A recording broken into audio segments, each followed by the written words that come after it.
afternoon. This is Muffley here on a boat taxi from Toulon to Les Sablettes. We are enjoying Christmas in France. The sun is out and yeah, it's definitely much nicer weather than it is in the UK. So things have been a bit different here. We had our Christmas meal and presents on Christmas Eve, which is quite a European thing, I guess. So yesterday, Christmas Day, was fairly straightforward, and today, Boxing Day, isn't a holiday, so things are pretty much back to normal. So yeah, we've just been into Toulon this morning doing some shopping and now heading home, and then after un petit dodo, which is what we call 40 winks, we'll do some more cooking this evening. As to what that involves, I'm not sure, but it's going to be quite immense, and the meal will probably last about 2 hours, as usual. How are you? Hope you're fine. This is the Shy Yeti Show. 10, 9, 8, 7, 6, 5, 4, 3. Good luck, studio. Oh, it's the Shy Life Podcast. Oh, there's going to be some drama ahead. All I wanted was a pie, and then I hatched out as an egg. Okay, bring the mic over. He's ready to record. I see your mental condition is improving. Is it metaphorical? Is it deep? Is it deep? Boy, he said all that Shy is right. She. Blimey, Governor, it's the Shy Life Podcast. Hello, Paul. Quack, quack, quack. I do know how he does it. Excellent. Hello. Oh my goodness. 693, 693, 693, 693.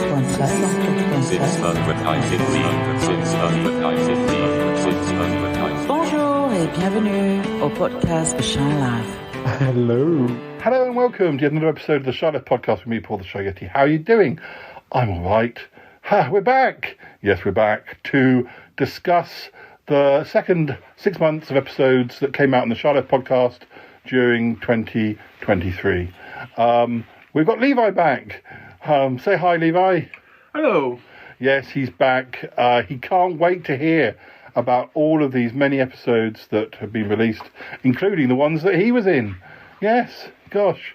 Let's run that theme music, and when we come back, we'll get talking. And, yeah, all very exciting. Let's do it. Darling, it's the Shy Life Podcast. Yes, but it's a positive thing, Paul. The highlights, the Shy Life. I mean, I'll go anywhere for a potato. Delicious. Hello, campers. How are you? You quite like a big bang, don't you? Good gracious. Well, that's a dropper. Oh, yippee. Go Shy Yeti. Oh man, he hasn't found out my secret. I think he has. I love the Yeti. Yes, it's my favorite thing. If you thought that was bad, just listen to this. Yeah, I am strangely drawn to Yeti Uncle John's ankles as well. I could eat my body weight in crisps every day. Has anyone seen my hot sausage? It's all gooey and juicy and yum, yum, yum, yum, yum. Here comes the grizzly. It's the Shy Life Podcast. I can't wait for it to begin. I like that. Yeah. Look, Mommy, I'm famous. Marvellous.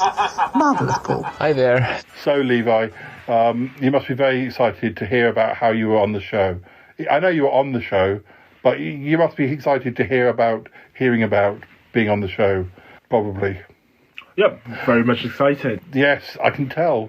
I'm having to hold him down, and he's so excited that, well, I think we better get started. We left off at the end of June 2023, and we're going to continue, surprisingly enough, at the start of July. And Levi first appeared in August, I think. Was it August? It's September? Yeah. Anyway. It's August. Yes. So he hasn't got long to wait to hear about himself being on the show. Yeah. Okay, right. Where was I? July.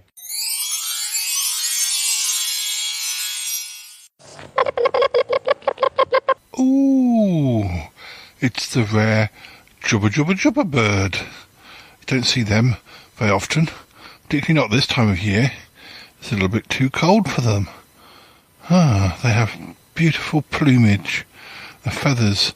They just catch the rays of the sun, and it's strange. They're almost hypnotic, because even though it's between you and me, it's a very tasty bird. The wings and the light glinting off them somehow hypnotizes you, and you look at the bird and you think, I don't want to eat you, I just want to watch you. You're gorgeous. And then it flies up into the sky, and it does a poo on your head as it flies above you. Oh no. And then you really want to kill it, but it's too late.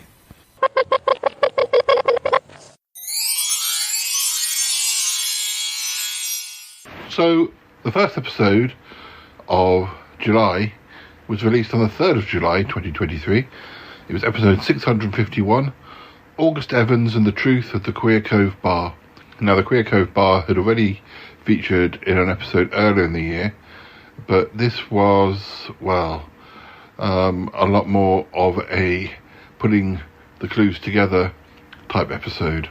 And we spoke to Hubert Gentry, the landlord of the Queer Cove, who had, he'd pretty much lied to us about what had been going on. And, more information came out about what had gone on with Damius around the time that he became August Evans. We pretty much know what's been going on now. And you just need to confront him, see if he's got anything more to say. Right, I will. When we were here last time, he kept saying, look at that particular photo, and of course I took a picture of it, and I don't know why you're telling me this, darling. I know it.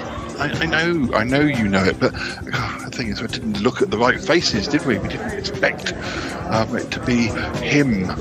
No, darling. Well, go on. Go and get me a drink as well whilst you're there. I'll have a double G&T. All right, I'll get it. I mean, I hope he's not horrible. If he's horrible, I'll come and beat him up. Bettina, you can't beat anyone up. Imagine what August would say. I don't care. I'm furious. I know, but he isn't the problem. He isn't the problem. He is, he's just part of the plan. Whether he'll have any more information. Right, I'm going to go over there. All right, darling. But if you need any help, just scream. I'll just scream. Oh dear. Come on, listeners. I'm going to speak to the barman, Mr. Hubert Gentry again. Afternoon. Oh, Mr. Chandler, you're back. Yes. Well, I enjoyed my first visit so much that I had to return. I'm here with my friend Bettina. I think I mentioned her last time. Oh, yes. Well, there's a few seats at the bar left. You're welcome to sit over there. Yes, thank you. Could I order 2 double gin and tonics whilst I'm here? Of course. I did want to have a quick word though whilst I'm here. I was afraid of that. I think you know why. That photo that you pointed in my direction. I didn't realise quite what you were pointing at until I looked closely. I was expecting there to be, I don't know, somebody more recognisable in there. But then, of course, I recognised a face that I hadn't connected with any of this at all. The face of a friend of mine, Yeti Uncle John's friend. I know you don't know Yeti Uncle John, but he was in jail, and he was in jail with a guy called Coconut Jim. Oh, No. Well, yes. I know the whole story. Coconut Jim is in that picture. Yes. Yes, but now I realise, having studied it closely, that Coconut Jim isn't even who we thought he is. Coconut Jim. Before you utter another word, Mr. Chandler, we'll lower our voices just a little, and let's walk around that little rack of chocolate hobnobs, and we'll be more discreet. All right. Next up on the 5th of July, we had episode 652, The Birthday Twins Head Back Down Under. This was another episode with Andy, the birthday twin. This time we talked about two of our favourite Aussie dramas, Young Doctors and Sons and Daughters. And we watched the first 3 episodes of each and discussed whether we thought they were a good, introduction to both shows. Just generally had a good old chitter-chat about two of our favourite shows. I think one thing that you kind of notice from these early episodes, and I don't know whether it was because they're badly written or they never seem to actually go into the detail of what the medical conditions are that the patients have. We're kind of later on, we'll see a character who's got a terminal illness, which is some kind of stomach cramp thing, but we absolutely have no idea what it is that's wrong with her. They just don't seem to want to mention any real medical problems, and I wonder why that was. Well, when Billy gets out, at some point he gets out of bed. I don't know if it's because he's pulled the cannula or whatever it is out of his arm, but he goes to try and find a phone to ask somebody to try and he's bleeding everywhere, and I don't think that's his actual what he's in hospital for. I might be wrong, but I found that strange. But it's kind of sometimes these daytime thing shows or whatever that they kind of keep away from showing blood, but there was sort of blood oozing out of his bandage, which I sort of had forgotten from, even though I only watched it before now, quite relatively recently. Yeah. But there's also one other side plot which links to JoJo, which is something that I always like to do in my own projects. There's a patient who's doing palm reading, and she reads. What did you think of that? Well, I mean, it's silly, but it's kind of, but it's what makes soap for me, that sort of thing, because she predicts that men will be her downfall. Her downfall, yeah. And this is before she goes and meets up with her married man, who promptly gives her a check for her time, and then she tears it up. But she'd been warned that money, she might come into money, but it'll bring her heartbreak. So next up, we had episode 653, released on the 11th of July. It was called Bettina Evans Dupre's Cinematic Shindig. And, it took place during the recording of an audio commentary for a box set of some of Bettina's movies from the 60s and early 70s, I think. Toppy was there. Aunt Tappy was there. Well, she'd even had cameos in at least 2 or 3 of the films that were being released, but there was also a mysterious stranger in the crowd, but you'll have to listen to find out more about that. My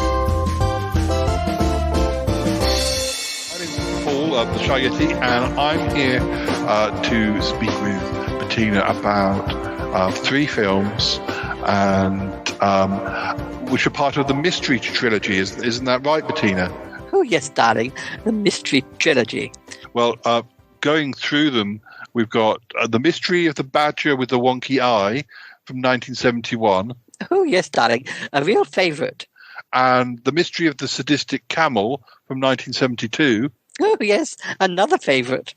And finally, The Mystery of the Screaming Hen from 1973. Oh, that was the scariest of them all. Yes. So this is a trilogy that you're particularly fond of. Oh, absolutely, yes. Oh, well, because I was playing, I was playing like a detective, Lucretia Honeypot, and she was in all 3 films, and the early 70s, the fashions were quite over the top, but very colourful, and but what I should add is, and I don't know whether I can get her up on stage, but my dear friend Tappy, who was my friend at the time, she didn't have a like a leading role, but she played bit parts, I think, in all three of the films. Tappy, will you come up on stage? Or I'd be delighted. Oh, here we go. Oh, my goodness, how exciting. Yes, I remember all those movies, the trilogy very well. Yeah. And I thought it was fascinating how they were shot at all the same time. Just, budget saving. That was a thing they did, Paul dear. In the movies, you wouldn't know. But anyways, it was thrilling. I've had several background roles. You'll see me. And the key is to look for my red purse. Oh, dear. I think they even linked that in with the plot lines, didn't they? And you were like a waitress. Yes. Was that in the Badger one? And the Badger. That's right. That's right, Paul. You have a good memory. Well, there were two bags that looked exactly alike. Yeah. And one had the poison raisins in it. And the other was mine. And they got switched. And oh, my goodness. You know what they call that, Paul dear? In the movie business, you wouldn't know. But it's called a MacGuffin. It's just a little thing that doesn't mean all that much, really. But it moves the plot along. Is that right, Bettina? Yes, darling. Yes, darling. And then in the Mystery of the Statistic Camel, you played like a bride at a wedding. Oh, I tripped on the tool and ran right into the man with the knife. That was a close call. Oh, darling, yes. And in the Mystery of the Screaming Hen, I think you were a policewoman, which, for the times, was quite, because I was the investigator. I was there for the comic relief there. Oh, was that you? I don't know. Well, perhaps viewers and listeners don't realise that although it was made up to look as if it was filmed in London, all three of these films were actually recorded in Vancouver, as I recall. Vancouver. I think that was it. I wasn't Ontario. I can't remember now. They're both the same. I don't know. Next up, on the 19th of July 2023, we released episode 654, Paul and Martin's third 1970s musical Chatterfest, in which Martin and I talked about the music stars of 1975 and 1976 and looked at their careers. Going to Queen, I guess 75, 76, they're only just beginning with their hits, really. They had Seven Seas of Rye in 74 and Killer Queen in 74. Now I'm Here, number 11. 10, 2. Killer Queen was very big. Then Bohemian Rhapsody, of course, and then You're My Best Friend was the follow-up single, and that got to 7 after Bohemian Rhapsody being number 1 for the first time it was number 1. Then into 76, Have You're My Best Friend, Somebody to Love, that was number 2. But they also had a flop single, or relatively flop single, Tie Your Mother Down, number 30. Tie Your Mother, which they played in concerts for years. 31. It was a bigger hit in the Netherlands, number 10, but it also sort of knocked back. They had Killer Queen number 12, Bohemian Rhapsody number 2, You're My Best Friend 16, Somebody to Love number 13. Those were the US chart positions, and Tie Your Mother Down only got to 49, so I did not knock them back. That was a bit of a knockback, that one. Good Old Fashioned Lover Boy number 17, that was also 76. And then we're into 77, and We Are the Champions, which was a hit in America and in the UK and other places as well. Spread Your Wings, that it's from News of the World, that's a single, that only got to 34. So, I remember with going much further ahead, if you look at the chart positions of the Eurythmics, they'd have a massive hit, and then the next single would be like 32 or something, and then it'd be number 3, and some of the ones that didn't do well, some of my favourites. People often, I think the problem is that sometimes people like a song, but they don't like the next one, especially if you are, bands like Queen, bands like Eurythmics did kind of mix and match their styles, and so that's not. I suppose that's not necessarily unexpected, but it is kind of interesting that these bands that you always assume were successful all the time really did have these peaks and troughs. Although a lot of those tracks did, like I say, end up on the live albums later as well. So they weren't without merit and without popularity. Next up, on the 26th of July, we had episode 655, Bettina Evans-Dupre and the Face from the Past. Yes, more from Bettina. She had a workman at her house who resembled somebody she remembered from the past. And she began to wonder if they weren't some sort of reincarnation. Well, I was there to help her out, and, well, I'll try and solve some of the mystery. We also had chats with Nick and Andy and Ali about some old TV. What am I looking at? Well, that handsome young stud over there. Hello, Manny. This is my friend Paul the Shy Yeti. Oh, hello. Just showing him the work. Oh, it's all done. Yeah. It looks so nice, Bettina. Yes, doesn't he? Bettina? Sorry, I can't help but stare. All right, have you got a good look? Yes, he's very handsome. Isn't he just, darling? Oh, gosh. Come on, let's go to the lounge. Douglas is just setting out some tea. Okay. Bettina, have you brought me over here just to show off your young workman hunk? No, well, not quite as simple as that, dear. Oh, is it not? I thought you just got a crush on him. Oh, Manny is... well, he is. But this is going to sound really weird. All right. It's uncanny, it really is. Is it? Yes, darling. Oh so uncanny. Okay. Why? Why is it uncanny? Well, you see, he's the spitting image of my beloved first boyfriend, Fernando. Oh, he is. I swear it was him standing there in the room.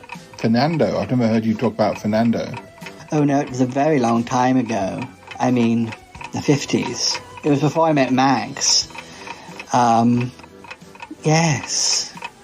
Oh, I was so in love with Fernando. Well, it's not Fernando, is it? That guy looks like he's in his 20s or early 30s. Oh, he's 33, I've asked him, which is also weird. Is it? Yes. Oh, Fernando died when he was 33. Oh, I was devastated, absolutely devastated. Well, I guess you must have been. It sounds like he was a bit older than you. Oh, he was. I loved an older man when I was younger. Oh, gosh. So what happened to Fernando? Oh, he died. He died, you see.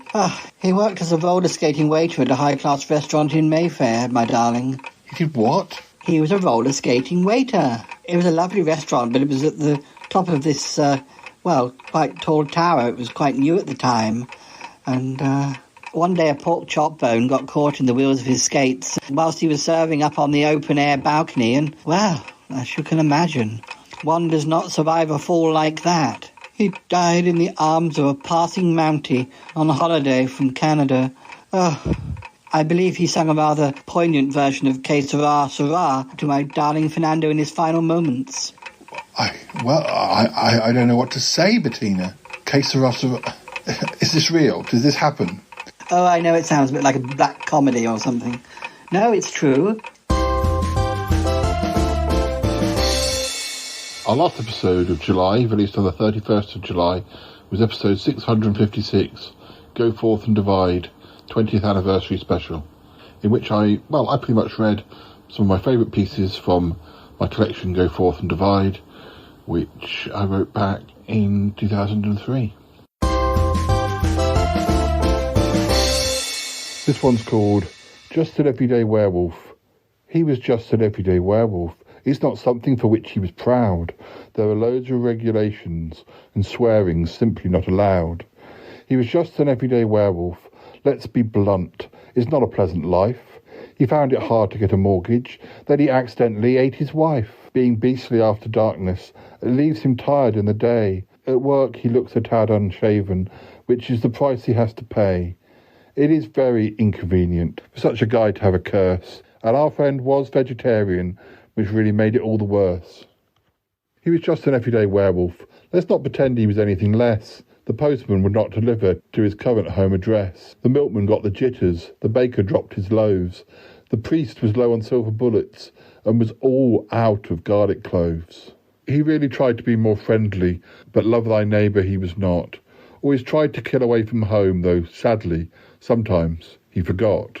He was just an everyday werewolf. It's the truth, so let's not be coy. Lycanthropy is so unsocial, which often tended to annoy.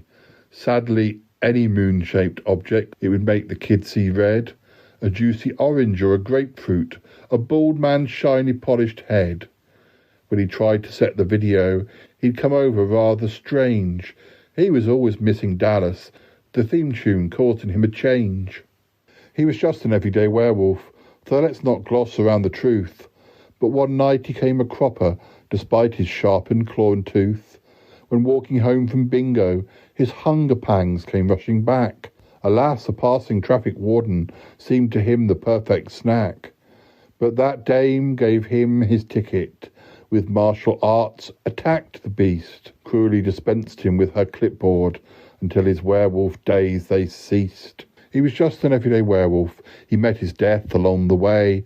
It just seems folk don't like such creatures, no matter what the papers say. So we find ourselves in August for episode 657, released on the 3rd of August. Can Too Much Shy Yeti Send You Gaga? Now, this was an episode that, introduced a new guest to the show, Gianluca, who, he was reported to me that he'd listened to all the episodes of the show and that it had a rather bad effect on him. Itty Uncle John ended up being not exactly the witness for the prosecution, but something like that. Whereas Cromitty was trying to clear my name. We also had some new music from Muffley on Tour and a little bit of a chat with Harry. Well, Paul, you need to listen to this. All right. What am I listening to? Well, it's a recording that I was sent by the Royal League of Podcasters. And, this is Gianluca, some recording of him. He was a very bright lad, quite promising, and that's what I've been told anyway. Have a listen. You can hear just how intelligent he is, but by all the long words he's using. Oh dear, Yeti Uncle John. Go on, play it. Hello folks, how are you? Really hope you're fine. I am Gianluca, 25 years old, and I am a software engineer working for Deloitte, an important IT company here in Europe. My branch of application is theory of computation, and if you're just asking what it is computation theory, well, I am here for an introduction only for you. Theory of computation is a branch of computer science, we could say, that is concerned with how problems can be solved using algorithms and how efficiently they can be solved. Something like that. Real-world computers perform computations that by nature run like mathematical models to solve problems in a systematic ways. Yes, there were lots of long words. Yes, not only does he have a good grasp of English, but, he gets even more, technical and extremely brainy when he speaks in his own language. Il mio paese, l'Italia, è un paese fantastico, meraviglioso. Io non potrei essere più contento di essere nato qui. perché è vero, ci sono molte criticità, è vero, non è un paese ricchissimo attualmente, ma è un paese ricco di storia, ricco di cultura e ricco soprattutto di buon cibo, soprattutto per gli amanti golosoni come me della pasta. L'alimento probabilmente più importante, più tipico del nostro paese appunto è proprio la pasta, che a Roma trova nelle ricette della carbonara e della matriciana la propria massima interpretazione. So I hear. Oh, I do like to hear Italian spoken by a native. When you watch those scary Italian giallos, Paul, I always prefer it when you listen to the versions with subtitles, because it's just nice to hear the language. It is not so nice to hear the language when the person who's speaking has apparently been affected by excessive listening of the Shy Life podcast, though. What are the other podcasters going to say? I feel so embarrassed. Oh, Paul, it sounds very fishy to me. I'm sure they've not got the story right. Well, is there any recordings of what he sounds like now? I mean, if that's the recording of what he sounded like before he started listening to the show, what about now? Oh, yes. Well, we do have recordings of that. Oh, dear. Brace yourself. It's quite shocking if you consider how intelligent and professional he was sounding in the previous recording. This is quite off the other end of the scale. Oh dear. Go on, play it. Oh, Yeti Uncle John.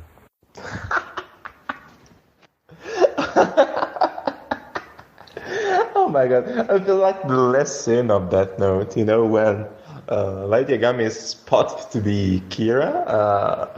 When I listen to the episodes of the Shy Yeti podcast, I'm really getting crazy. What the fuck? Oh, damn. The name. Guys, the name. Shy Yeti. I am 25 years old and I was feeling like 52 because I was I was laughing to a word shy.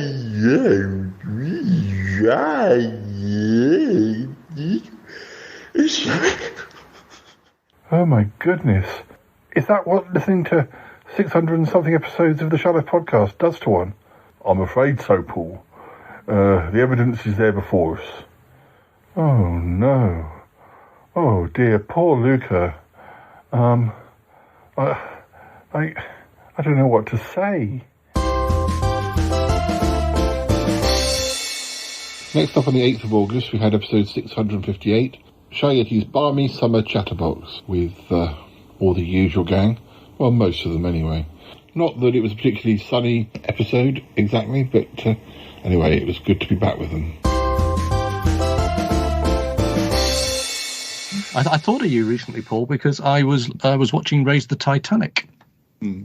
And an actor appeared in Raise the Titanic, David Selby, and he's most famous for Dark Shadows. For Dark Shadows, which is just... Although I think isn't he one of those Knots Landing, or one of those? He's known in the 80s. He was known for another soap, but yes, he was known as Quentin in Dark Shadows in the late 60s and 70s. Apparently, he did the voiceover at the beginning of a lot of episodes. I don't know whether that was true or not, but I just thought, oh crikey! I never thought I'd seen anybody who had actually been in Dark Shadows in a movie. Oh well, I saw. Well, as part of my research for an episode of Vision on Sound we were going to be recording, I saw an actress outside of a Dark Shadows actress outside of her comfort. She's been allowed to escape. The daylight.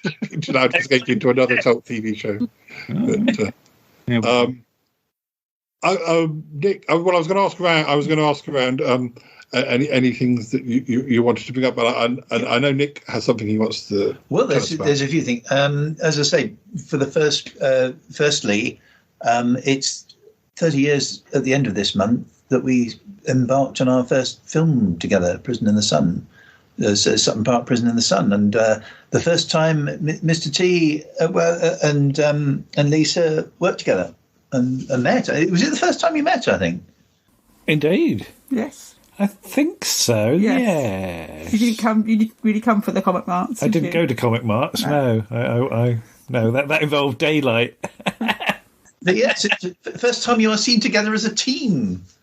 Ooh. I was married to Lisa. You were, yes. You were playing the oldest members of the cast, and you were the youngest members of the cast. Yeah. We've still got that blanket, the multicoloured blanket. Oh, yes. It's on the bed at the moment. The cats love it. But after all these years, that blanket is still going. Well, it's got a couple of holes in the corner. No, Martha loved it because she plods on it. She stands up there. Yeah. So yes, 30 years of Andrew and Lisa this month. In a sort of broadly speaking, Next up, on the 14th of August, we had episode 659, Ozymandias the Talking Duck's first day. Yes, time has flown, as has Ozymandias most probably. But no, it was a month or two ago that we decided that he was going to temporarily replace Ick, but it took a little while to actually get him in post, as it were. But we finally got there. We introduced him to the regulars and had some idea for some work that would actually send him off as a roving reporter. We also had new music and a quiz with Callum. Oh, he's supposed to be here by now. I know. He's coming by train though, and there's a train just pulled up. So maybe he's on that one. Oh, I hope so. We can't stand around here all day. I know, Cromitty, don't be impatient. I'm sorry, Paul. Oh, dear, oh, dear. Oh, that's the door. I didn't see him coming across the car park. Maybe he flew. I'm not sure.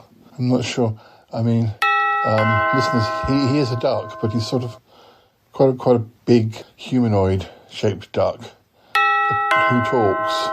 Yes, Paul. Yes, listeners. Oh, dear. Open the door. All right, sorry. Hello. It's me, Ozymandias. Quack, quack, quack. How are you? Fine, come in. Oh, I can't wait to get started. Quack, quack, quack. Oh, it's very good to have you here, Ozzy. Sorry. Ozymandias, which do you prefer? Oh, Ozzy's fine. Quack, quack, quack. Ah, great. Well, do sit down. We've got a pot of tea here. Do you drink tea? Oh, no, sorry. I only drink pond water. Quack, quack, quack. Oh, I never thought about that. Oh, no, I'm sorry. I'm kidding. Quack, quack, quack. Oh. Tea'll be fine. Quack, quack, quack. Ah, good. Great. Well, how was the journey? It was good enough.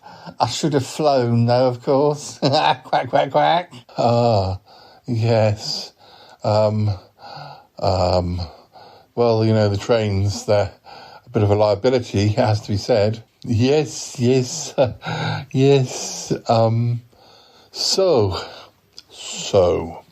Yes, so. Quack, quack, quack. We're going to introduce you to the rest of the team. So we've got Yeti Uncle John and his magpies. Oh, yes. Quack, quack, quack. And then there's Martin and Tallulah and Reginald. They live at a music school just down the road. Oh, yes. Quack, quack, quack, quack. Absolutely. And obviously, I'm Paul. And this is Cromitty. Yes, very pleased to meet you. Well, we both live in this house with Dilly the cat and Toby, well, he's not really involved in the podcast. He tries to keep out of the limelight. Oh, right, okay. Quack, quack, quack. And then of course we'll be seeing Bettina and August. Oh, right, yes. Oh, I saw that brochure you sent me with all the information. So all these names are quite familiar. Quack, quack, quack. Great. So, well, you just drink your tea, take it easy. No need to rush. The Magpie Hut is in walking distance. All right, then we'll waddle over, will we? Quack, quack, quack. Yes, we'll waddle over. Next up, on the 22nd of August, we had episode 660, Shy Yeti's Super Secret Visitor. This was an episode I recorded when my friend Patrick came over from Estonia, although he's originally from Poland. And, there was all sorts of gossip going on as to what I was up to. But anyway, I did a diary episode for this episode because I was having to do quite a lot of travel and waiting for him before he even arrived. And eventually what happened? Well, you have to listen to find out. What did you think of Richmond Park? Was it nice? Did you enjoy it? It was quite pretty. Yeah. I mean, it wasn't. What would I say? It wasn't like. What's the word? Like exceptional. No. I mean, it was nice, but it was like more like low key, I guess. Yeah. I mean, had we had a car or had I had better legs, then I would have taken you to other parts of the park. We'd spent hours walking around, but at the moment I just have. I find it a really nice sort of. It's just nice being sort of in nature, and yet being quite close to a bus route. So I was just showing you what little bit that I can see these days. But there's a lot more. There's a lot more to see there. But we had an American meal when we got back to Kingston, didn't we? We went to Wendy's, which you've been to before, but I haven't been to because, well, I've been to it once, but years ago. What was your burger like? Was it any good? It's alright. It's a fast food burger. It won't be as good as some of the, let's say, more special ones. But it was alright. Yeah, I enjoyed because I had chili and cheese on chips with my burger, and I had an avocado chicken burger. That was nice. Some chili mayo. Not chili mayo, curry mayo. Yeah. Oh, yeah. That's right. Yeah.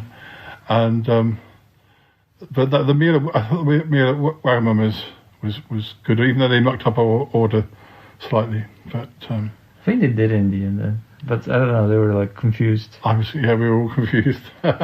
You did very well with the chopsticks. I did well with the chopsticks. The first time I picked up one of the gyoza, I did it, and you said, "Yeah, you see, you can do it." And then after that, it went badly wrong. I ended up just frogging it with the chopstick. But,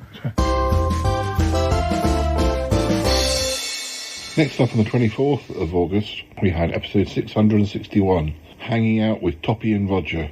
This was an episode where I popped over to Pickle Hollow to have a chat with him, share some anecdotes and trivia, and just do some rather last-minute recording. But Roger Bunting was there too. He's busy building a rocket on the Smellcast, and Toppy's helping out. But anyway, all very mysterious.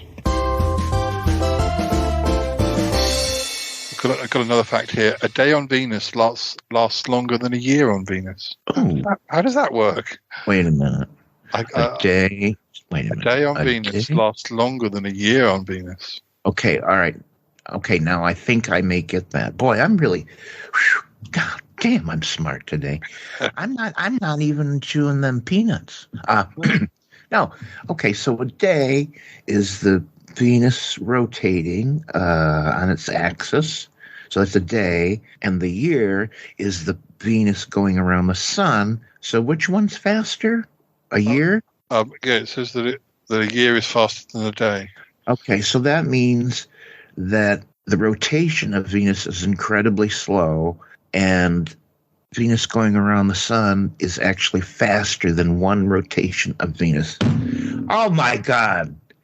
Are you not impressed? I think so. I think I got the answer here, and I think that's pretty much. It says Venus is unusual because it spins the opposite direction of Earth and most other planets, and its rotation is very slow. It takes about 243 Earth days to spin around just once. Because it's so close to the Sun, a year goes by fast. It takes 225 Earth days for Venus to go all the way around the Sun. That means that a day on Venus is a little longer than a year on Venus. Yeah. Stupid Venus spinning around the wrong way. I think apparently also Venus doesn't have any moons like Mercury. I have been to some of these places, but you don't always get, I always forget to check the Wikipedia page before I go.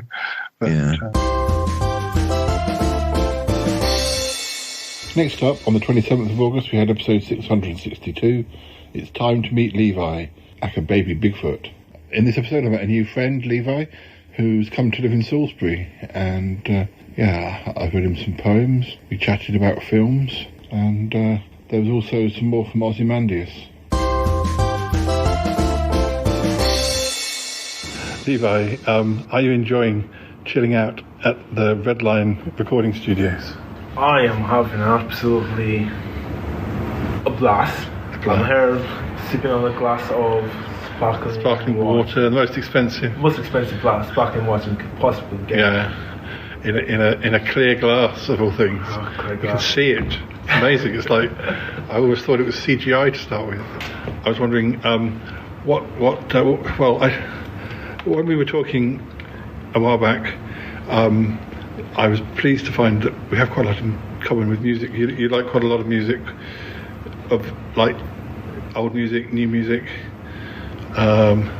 We were talking about ABBA and the Beatles when I was playing you stuff on YouTube, and you were like, of course I like ABBA, of course I like the Beatles. But if you were going to choose like some of your favourite singers, bands, songs, what's your top choices? Top choices? Oh, that's very tricky.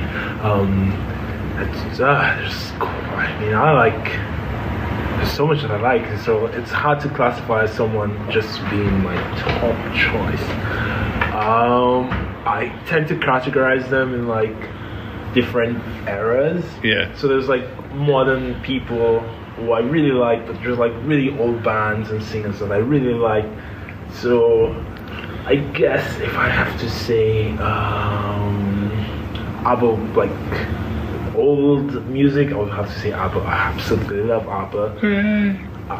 And if I have to say modern music, it's a bit tricky because like there's like a new popular band every few months, so it's hard to say. But if I would say artists I'm currently listening to a lot of their songs, I would say I would probably say 1975. Our penultimate episode of August, released on the 30th of August, was episode 663, a quartet of chatter with Yeti, Uncle John and Cromitty. There was also, in this episode, some bakery with my mum. We caught up from Paul from school and also received a musical surprise from Mr. Trowbridge. But the main topic of the episode was, as I say, 4 conversations between Yeti, Uncle John and Cromitty, which kind of show their unique friendship. What colour should I wear? Apparently it's all bright colours. Fuchsia. It should feel like a stab in the eye. A stab in the eye. I do need to drive. Well, apparently go for heavy pink or azure. Ultra blue. Or maybe even canary yellow. Canary yellow? I don't want to make the magpies, upset. No, also the whole sailor look is in. The sailor look. Well, that could suit me, actually. Yeah, I think I'd look quite good dressed as a sailor. In fact, I've done that before now. Oh, I didn't know you were in the Navy, did you, Uncle John? No, I was just doing it because I went out with this. Well, anyway, they were quite pervy and they like that sort of thing. Oh, I see. Deanie, what are you doing at the barber's? You're having your fur clipped? Are you having your fur clipped? Come and join us. Come and join us. We're just talking about fashion. Okay? Yeah. Dills, take a seat here. Dills is the most fashionable cat in all the land. So, yeah, he is, yes. Apparently, you should be taking all your clothes to charity shops, all the ones you're not wearing. That's always a good thing to do. I don't know, you may have been asking, less or more this season? Less or more? What's the answer? Well, it's definitely more this season. More, and then some more. Yes, gone are the days of a single stark chic dress being all you need to get through the day. You need overblown corsages, great regiments of cuffs matching your forearm, and important jewellery. Important jewellery? Ooh, like an expensive watch. I guess so, yes.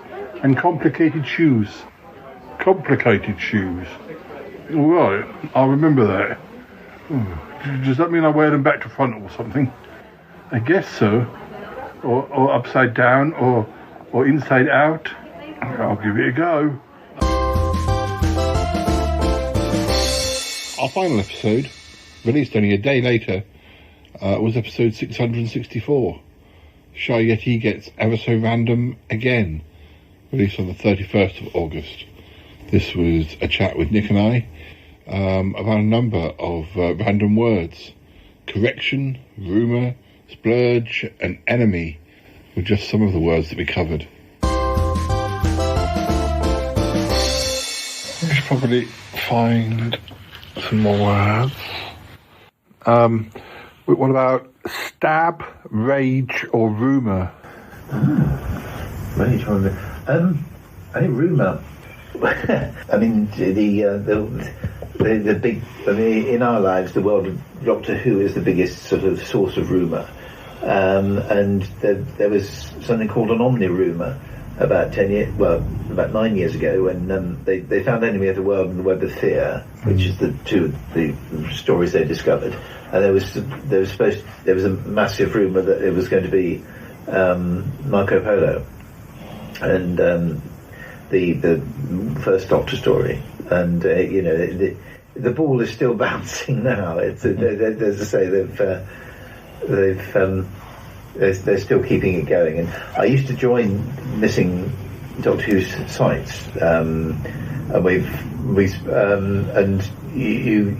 because I'm interested, but inevitably I end up leaving them because either the person running it is a complete shitter, or you have a massive raft of optimists, over-optimists, and you have a massive raft of sort of pessimists, and it all gets lost in a sort of sea of extremes, and you kind of lose patience with it after a while, which is a shame, because nothing would give me greater pleasure than to see one of the old stories come back. But really, yeah, rumour plays havoc with Doctor Who, and then I think there's all sorts of, with the 60th anniversary and Russell T Davies coming back, there's all sorts of rumours going around now. So, yeah, I mean, rumours quite fun. They can, as long as they're not malicious. I don't think there's too much harm in rumours, and they get people talking as well, which is always a good idea. Moving into September now, we started off the month with episode 665, an urgent call out to Alien Ick, which was released on the 3rd of September. We had help from Gianluca in Italy, and for this episode, did we have help from you, Dealey? I can't remember. Come on and join us. Come on. Just telling the listeners about the episodes we released in September. Yeah, come on. Yes, come on. We didn't know you were going to be our special guest, did we? No, we didn't. We did not know that you were going to be our special guest. You've been sleeping under my duvet. I hope you've not done a poo. No? Good. Good boy. You can have your tea in a minute, can't you? You like to have your tea? Come on. We're recording. Oh, dear. Like a heavy bunny rabbit. Sorry. Yes, so in episode 665, Yeti Uncle John gives to a worthy cause, and Ike's future remains in the balance. What is going on, and how does it relate to the AI app that we encountered earlier in the year? You know, it's all very well being a podcaster, but I still really want to be a rock and roll star, and I would love to be in a band like that Yeti and the Bee band that I imagined once before. Yeah, it'd be amazing to have people being interested in you and following your every word.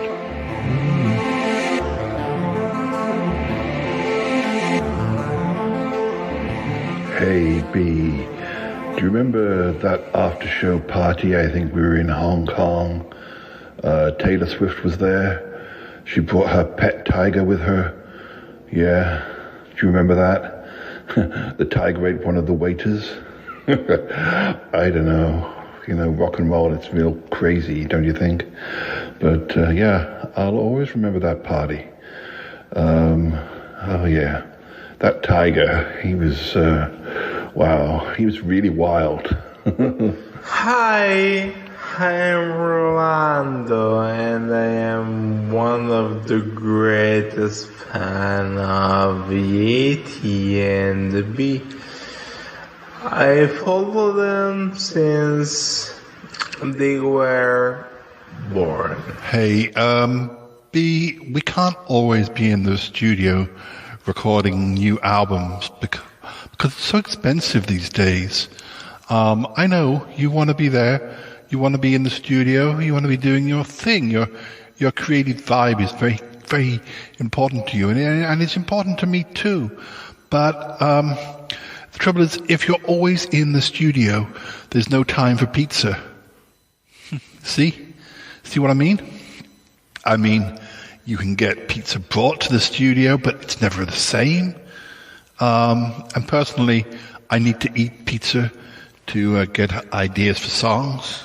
And I think the reason my voice is so exquisite, I think I can say that, because my voice is so exquisite, you know, it comes from eating pizza.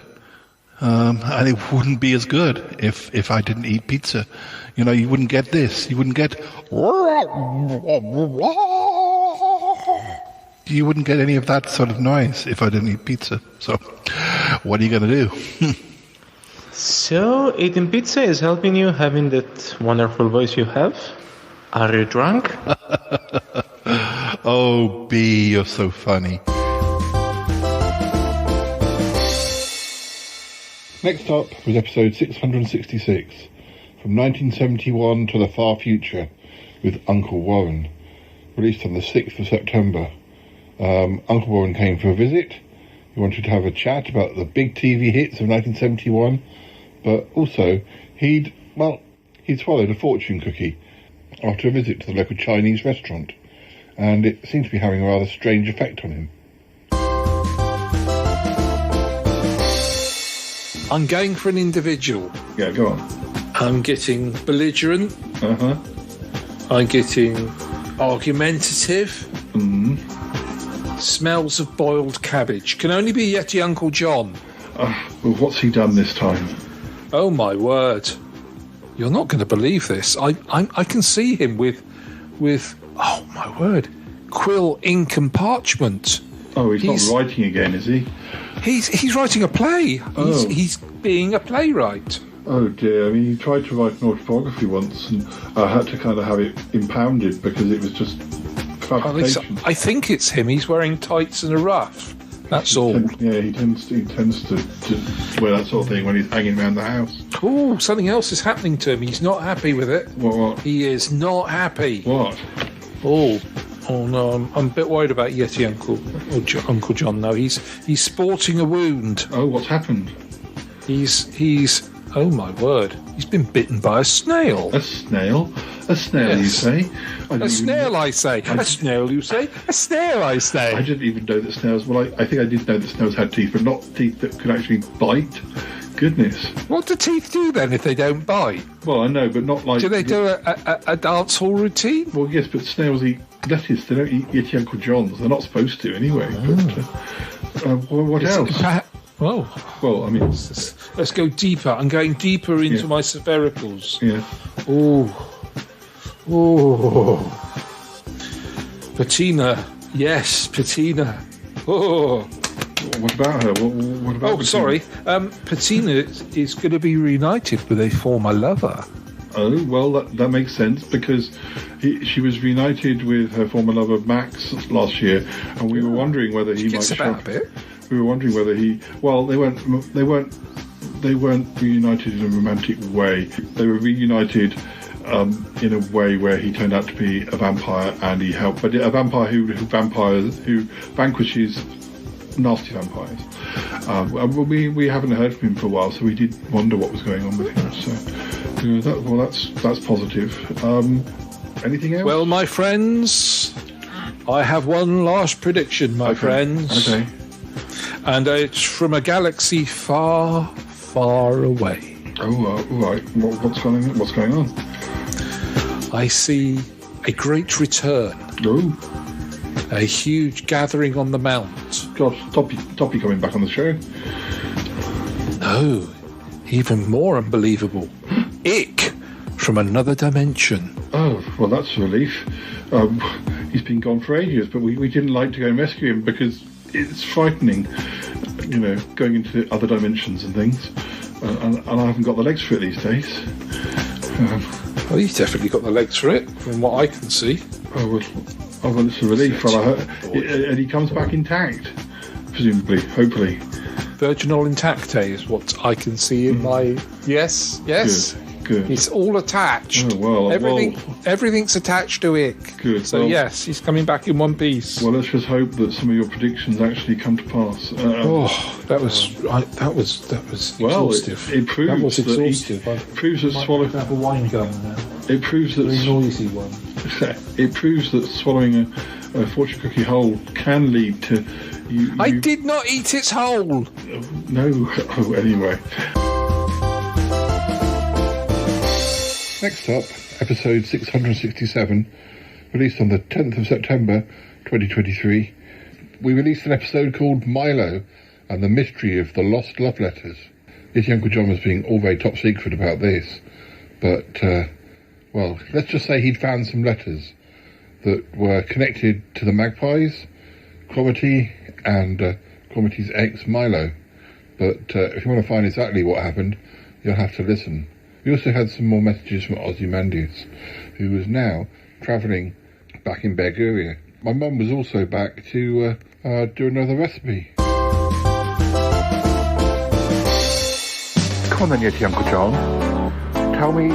Tell me what your secret is. You've dragged me out to Weybridge Station. I mean, although I don't mind really because I got a coffee and it's quite a nice day and it's quite nice to be sitting out in the cool air with the trains rushing past.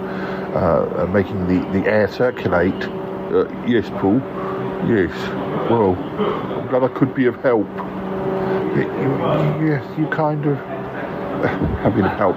But come on, you didn't drag me out here not to tell me what your secret is. Well, it's not exactly my secret to tell. It's just that when I tell you, you might feel like you have to do something. You see, it involves a friend of ours. Okay, and it's something that you've done. No, not something I've done. Something that the Magpies have done. Oh, I see. So you kind of feel responsible. I do, Paul. I do, very much so. Oh, dear. So who's the friend? Is it Cromitty? Yes, Paul, you see. That makes it worse. So if you tell me, I may have to tell Cromitty. I know, Paul, I know. This is what worries me. But, well, I think he'll feel that you're in a quandary. Like I'm in a quandary. Well, sure. Yeah. I think you will. I think you'll understand. A problem shared is a problem doubled. I thought it was supposed to be a problem halved. No, I think it's a problem doubled, because you'll feel guilty as well. Well, you'll feel responsible like I do. Oh gosh, just tell me what they've done. What's going on? Well, it's like this. So, I didn't know anything about this, but you know how the magpies like shiny things? Yes. You know how Cromitty and Marlowe, they split up. I know about Cromitty and Milo splitting up. Yes, I think the whole world does. Certainly all the listeners do. Yeah, well, you know how Cromitty used to feel like he wasn't valued by Milo? I know. It always seemed very much like Cromitty was doing all the hard work. Yeah, well, you see, it would appear that Marlowe sent Cromitty love letters, and was doing so for a lot of the time that they were together. And then later, after they weren't together, he sent him letters and cards. Well, Cromitty never mentioned that. No, well, Cromitty didn't know about it, did he? Because the magpies, they intercepted the letters. Why would they do that?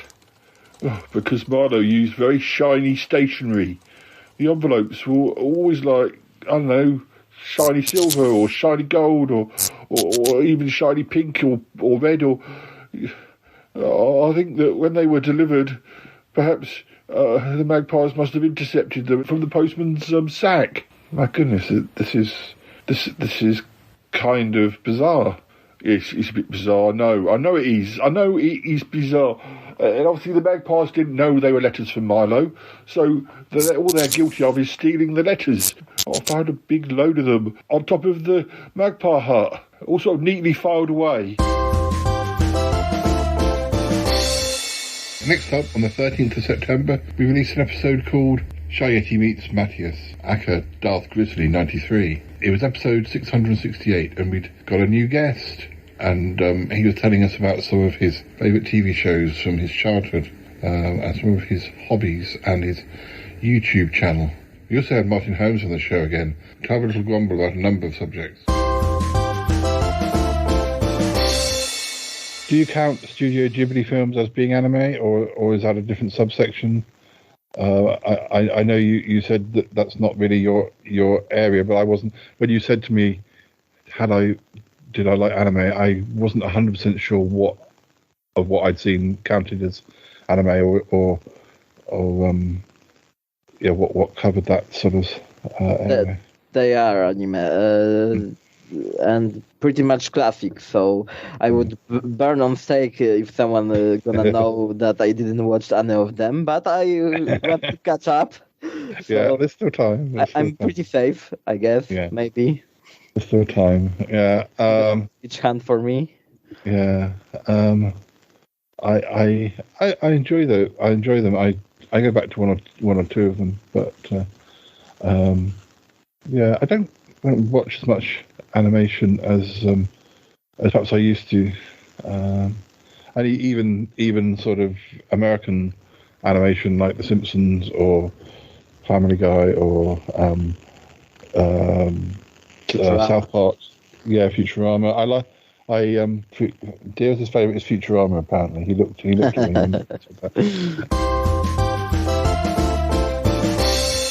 Next up, on the 15th of September, we've released episode 669, DJ and Toppy's Matinee Minutia, Season 5 review, which indeed it was, and it came out the day of their first episode of Season 6. We talked about all the films that they talked about in the 5th season of their show. Although you'll hear quite a bit about those films, it's certainly worth going back and listening to all of Season 5 of Matinee Minutia. But consider this a preview or a taster of some of the films that they discussed. Moving on to your next film, you chose Jupiter Ascending, 2015. Who chose that one? Oh, that would be me. This is something that is sort of a related thing. In fact, I will give you a sort of a kernel, a breadcrumb, if you will, going into our 6th season, and I know we'll get to more of that later.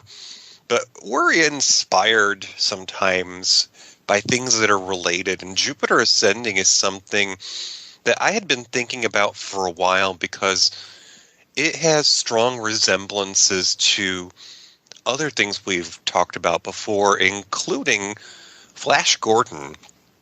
And this was very inspired by that sort of spacefaring adventure with a hero that's battling an unknown force, and of course everybody in their ordinary everyday life on Earth is unbeknownst to this. Just, it's sort of like Men in Black, where there's danger everywhere in everyday life, but most people are just oblivious to it. And this just reminded me a lot of Flash Gordon in the grandeur and the spectacle of these scenes and the costumes. And I'll leave but in no way tongue in cheek. Like Flash Gordon. This movie is there's none of the wink wink. We're being clever. Right. I get the it creates a world. Next up, on the 18th of September, we released episode 670, The Cromitty and Yeti Uncle John Show.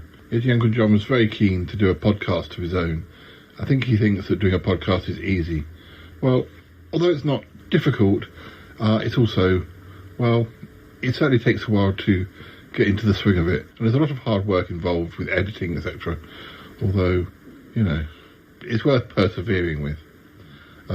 Anyway, they did their own little show, and, they had us as their guests. See how they get on in this edition.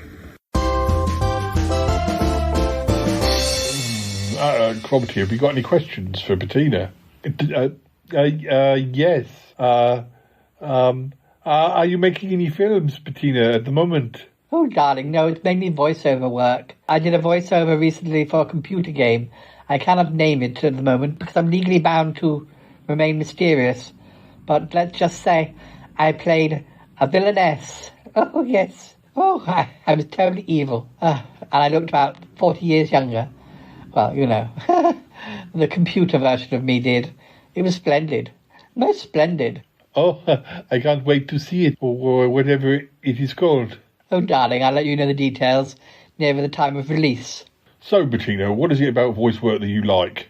Well, darling, I think it's looking 40 years younger for a start. Also, the pay is good, and I can sit in my pyjamas. Well, that's not true. I never do. I mean, like I've said, I like to be glamorous, but technically I could sit in my pyjamas. Well, it sounds a little bit like doing a podcast. In a way, yes, darling. In a way, yes. It's not a million miles away from doing a podcast. It's all voice acting, and yes, it's good fun. And it pays well. Oh, darling, a lady doesn't talk about money, but yes, it does pay well. Yes, Uncle John, you mustn't ask about money. No. You do know you're not getting paid for doing this show, don't you? Oh, darling. Mates rates, I know. But mates rates? What she means is tea and coffee and plenty of biscuits. Oh, right, yes, you can have as many biscuits as you like. Oh, darling. I'm always keen to help out my friends. So, yes, I'm very excited about your little show. Thank you, Bettina. Oh, yes. What is it called again? Well, there's some confusion. Yes, there's some confusion. I think we've worked out that the Cromitty and Yeti Uncle John, it should be that way round. Yes, darling, that flows better. But we're not sure whether we're going to be the Cromitty and Yeti Uncle John show or the Cromitty and Yeti Uncle John hour. Oh, darling, I quite like hour. That's what I said. Yes, I wasn't sure because although an hour gives it a set format, sometimes you might like to do more. Well, then we just call it the Cromarty and Yeti Uncle John Hour and a Bit. Oh, darling. Our penultimate episode of September was released on the 21st of September. It was episode 671, Shy Yeti and the very last Pride 48 live streaming weekend. And that's what it was. I'm told it may not be the last ever Pride 48 live streaming weekend, but it's certainly the last regular one on a yearly basis. So I'm very glad to have been part of it. It was my seventh of the 15 they've done. And I had Cromarty and Yeti Uncle John to help me, and we did a lot of quizzes and trivia and would you rather questions. And I received a surprise, an early birthday surprise at the end of the show.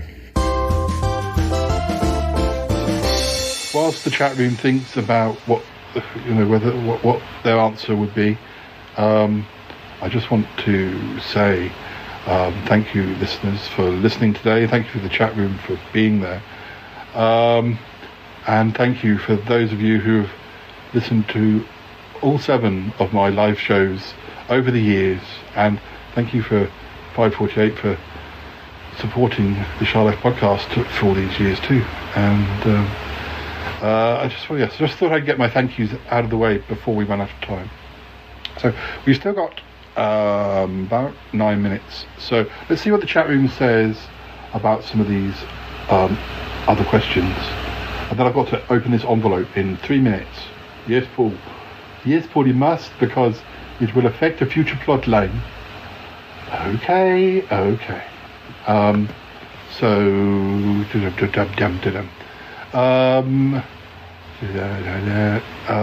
Round the Archive says, incoming storyline Claxon.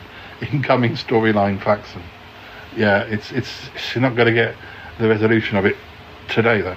But this is, yes. Anyway, I don't know anything about it, do I? I haven't opened the envelope yet. You're trying to trick me now. Oh dear, Paul. Owen says, thank you, Owen, for being here.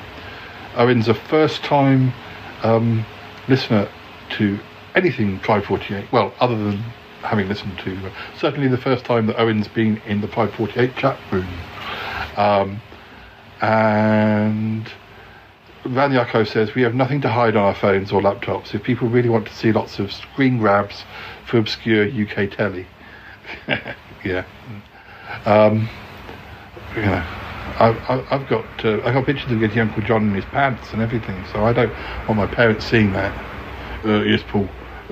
Thank you for taking those. My camera phone's busted. I just need it for an app that I'm on. Yeah, apparently. What about bad hair or bad clothes days? What do people what would people rather have? What could people prefer? Paul, perhaps it's time for you to open this envelope. People can keep answering whilst there's time. Sure. Okay. So I've got an envelope here which was passed to me earlier in the show. Apparently it relates to a future plot line on the Charlotte podcast, so I have to open it. Now, Mr. Mike 1972 says he'd rather have a bad hair day. I think I've lost track of what. Yes. I have a significant birthday coming up in November, but I think there's going to be different things that appear over the next few months of episodes. My birthdays don't tend to happen just on the day of their birthday. They tend to happen over a longer period. But the Good Humor Penguin says, my mum would say to me, go get yourself a haircut, you look like a bear. Well, some people would like that. Around the Archives, drum roll for opening envelope. DJ Ron, bad pubic hair day. Oh dear.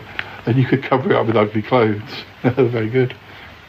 So yes, I'm going to tear the top of this envelope open, and so don't have a letter opener, so what does this letter say? This letter that is somehow linked to future plot lines.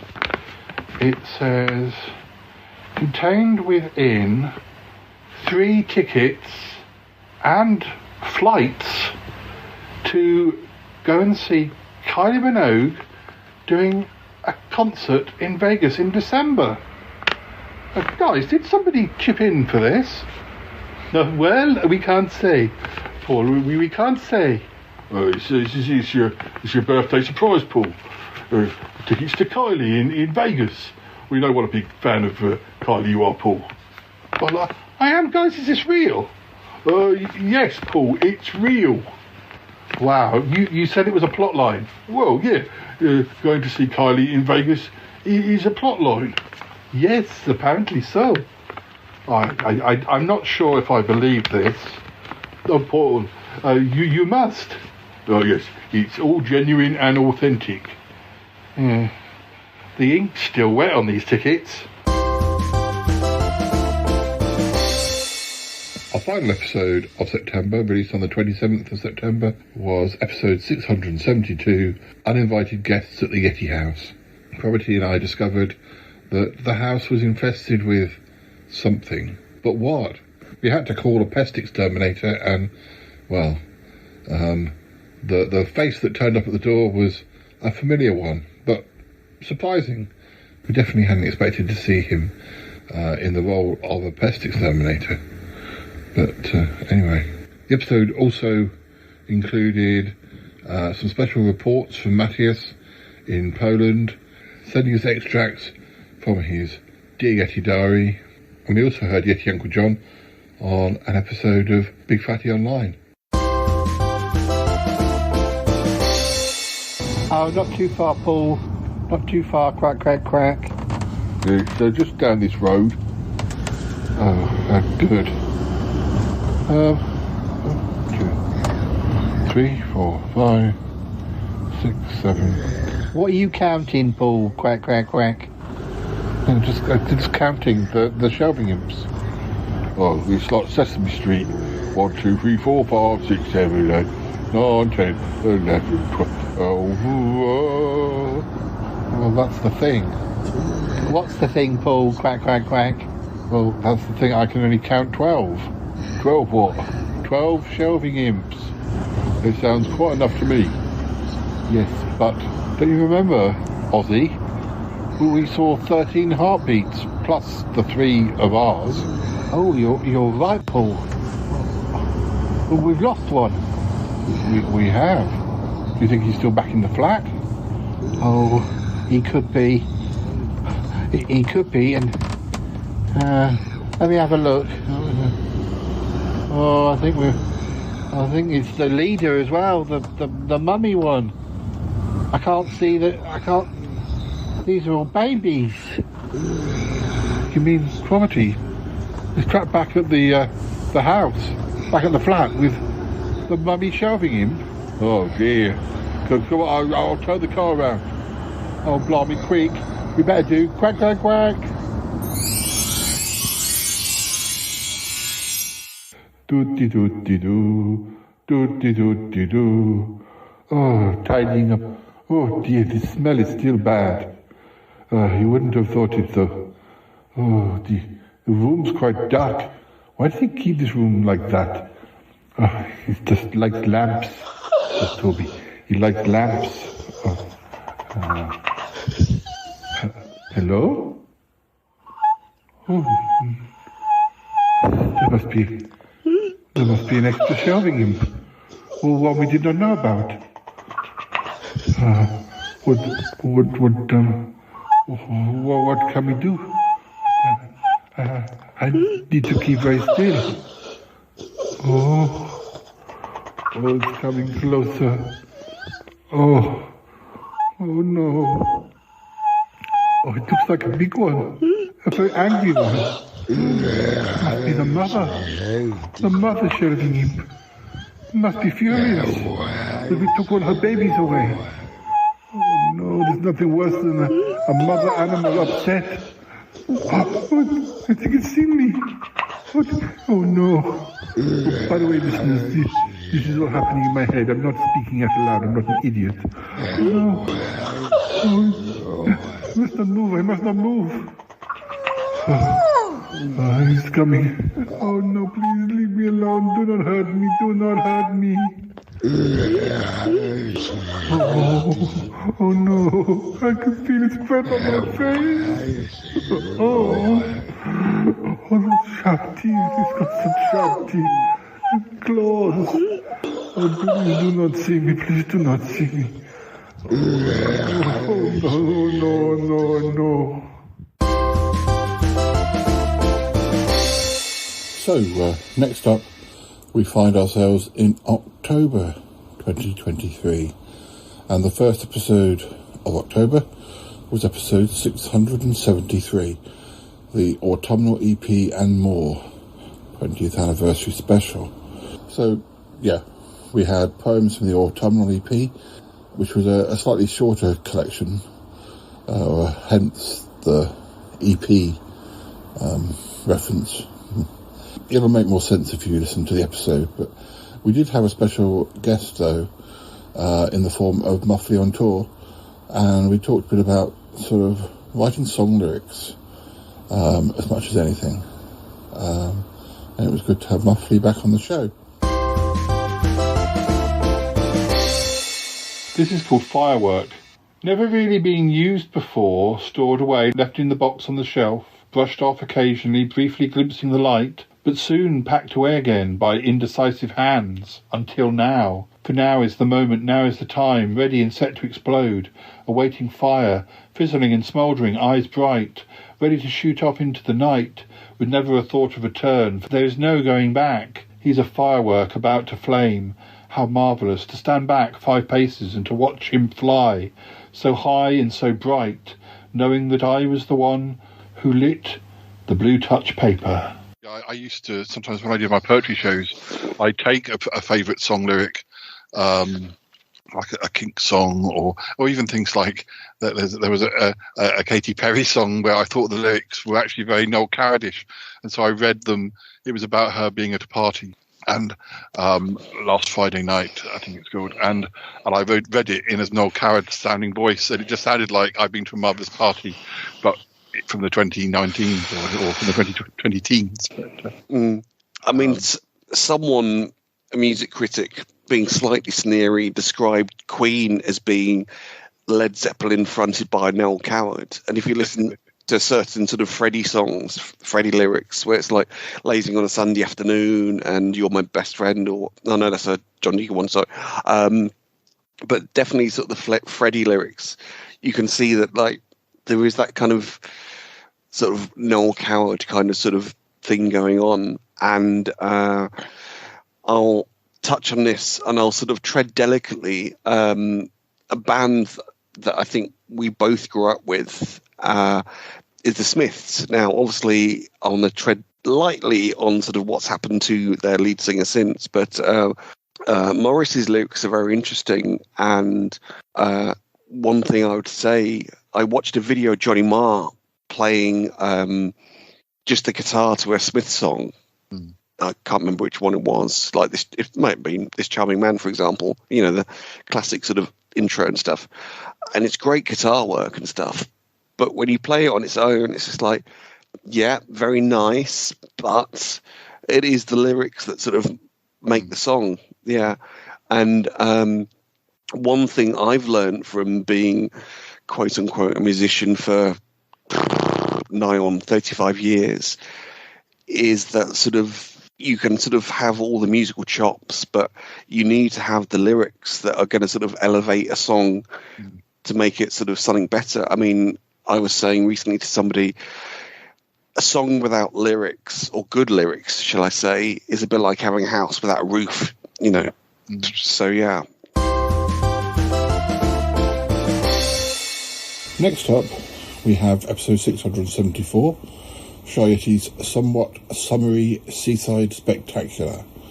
Yeah, this was an episode that, I actually recorded, because some of the episodes this year were recorded several months before they were released, partly because when I was recording, I got a bit ahead of myself with some of the more fictional elements of the series, and some of them needed to come out at certain times of the year whereas episode 674 was only released only a couple of weeks after it was recorded on a holiday I had with Harry down to Swanage. We had mixed weather, but it was still nice to get away. And we also, in that episode, hear from Nick and Ali and Muffley on Tour, who were also on holidays around the same time. What game are you playing? Golden 777? Yeah. How do I get the money then for? Ask the guy. Ask the guy if there's... Oh gosh.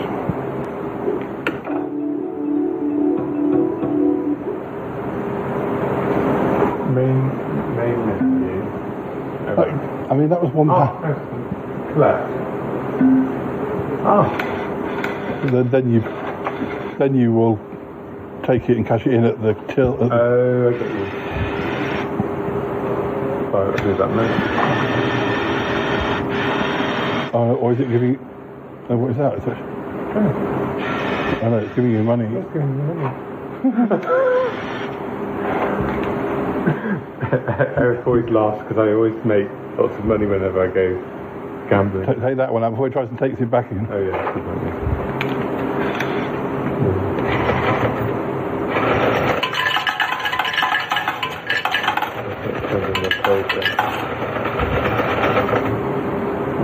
I mean, there used to be like 10p every go, like for each. If you were doing like this, that last game I played was £1, just for one spin of the thing. I mean, I know you've done very well, but because every time, whenever we went to Gran Canaria, I'd win 200 or 300 quid on a €5 steak. It's so funny. He'd be like thinking, how the hell did you do that? It's so funny. So what I want to do is, I thank you. That's so kind of you. What? Donating to charity. I'm a charity. Did you know that? What I'm going to do. Thank you. Is yes, I know. Thank you. I'm going to keep. Thank you. Are you going to tear it in half? No, I'm going to keep that now. Yeah. What I originally started with was £10. Yes. So that's what I've got there, and now I'm going to lose the £10 and then walk out with 30 quid. Yeah. Hooray. Which shall we give to charity? Podcast charity. Wow. Well, you know, any free donation. That needs to be set up very recently. No, the Ko-fi page. You must have seen me advertising on Facebook to help with the funding of this. He likes being on the podcast, listeners, but he doesn't want to help fund the production of it. Next up, and we're at the 9th of October now, we have episode 675, Robot Big Fatty's film premiere and other misadventures, part 1. This was a 2-part story, and it was all sort of set around the time of Robot Big Fatty's big film premiere for his movie Big and Bouncy, where he played a bouncer, well, a secret agent who was a bouncer. Well, that was his guise. Anyway, and everyone was very excited to attend the premiere, but unfortunately in part 1 something else occurs, a disaster that comes right to home, in fact literally in Comedy's laboratory. This was followed by episode 676, Robot Big Fatty's film premiere and other misadventures part 2. So we have to deal with what happened in part 1, plus some of us still get to go to the film premiere, and Toby Smelly joins me as my guest. Oh, well, right. I better get my stuff together. All right, darling. Lovely to see you. And nice to see you again, Reginald. Yes, again, nice to see you too. Yeah. All right, then. Bye. Goodbye, darling. Drive safe. Is he coming along nicely? Oh, he is, darling. He is, yes. Yes, a few wrong notes here and there, but I think he's got a real talent. Ah, well, that's good. That's good. I still feel like I recognise him from somewhere, but I can't think where. Oh, I think that's what he said about you, darling. Oh, we must have known each other in another life. I think I must have done. Yes. Right. I've got to get back to work. But first, I need to pop in somewhere. I've got things to do. Things are going all right. I've managed to work my way into the music school. Means I can get on with my plan. Means I can be close to Reginald. Yeah. Still, this next stage of my plan, it could change things quite quickly. I gotta make a couple of phone calls. Oh, Paul, Reginald's here. I think you might have had a burglar. What's going on? Reginald, what are you doing here? How did you get in? I arrived and the door was wide open. I presumed you'd left it open for me. I couldn't see anybody, and I came downstairs and, I found the laboratory like this. Oh no, my poor laboratory. Oh my goodness. Cromitty, are the archives okay? Is Cuthbert okay? Oh my goodness. Oh no. Oh, Cuthbert. Cuthbert. Oh no, he's been smashed. Oh, he's been smashed to pieces. But who would do that? I don't know, Paul. Oh, all of my work. Is Cuthbert still living, operating at your address? He is not answering his e-letters or voice letters. I hope all is well. I am concerned that something technologically bad might have occurred. If you see him, please tell him that I am trying to get in contact. Oh, Yeti, Uncle John, I'm so upset. Oh dear. What a mess. Oh, who would do this? Is that Cuthbert? Oh, yes. He's broken beyond repair. No, surely not. No, well, I don't know. It's going to take a lot of work to get him back. Oh dear. You know, it's the one thing we ever did. You know, he never had me installed weapons. No, we never thought he'd need them. Oh gosh. Somebody knew he was down here and deliberately sabotaged him. And all of my work. I can't help but think it was a personal attack. Oh dear, it does rather look like it might be. Oh, Cromitty, I'm just glad that you weren't here. Hey, just a minute, what's that on the wall? What do you mean? There's some graffiti. Didn't Paul say there was graffiti outside the house earlier today? Well, yes, there was. It's just demon. And then over here, demon in the house. Beware the demon.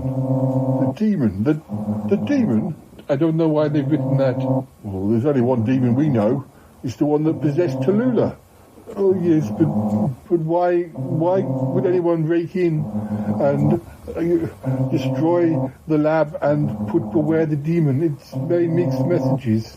Well, it kind of is, but I don't know. Who would do this? Well, there's only one person I can think of, and we caught him red-handed. What do you mean? We walked in, and there he was, standing over Cuthbert. What? You don't mean Reginald? Yes, I do. Of course, Reginald. Why would Reginald want to smash your lab up? I don't know. I don't know. Oh, yes, Uncle John, I don't know. Oh, gosh. I don't know what I'm saying. Oh, dear. Oh, dear. Oh, dear. Who could have done this dreadful thing? They may find it hard to believe, Reginald. They don't know anybody else it could be. They'll begin to suspect about you. They'll begin to question who you are. Yes. And then the graffiti on the wall with the word demon. Oh, yes. I'll begin to put questions into their mind. You'll pay for what you did. I'm going to enjoy every minute.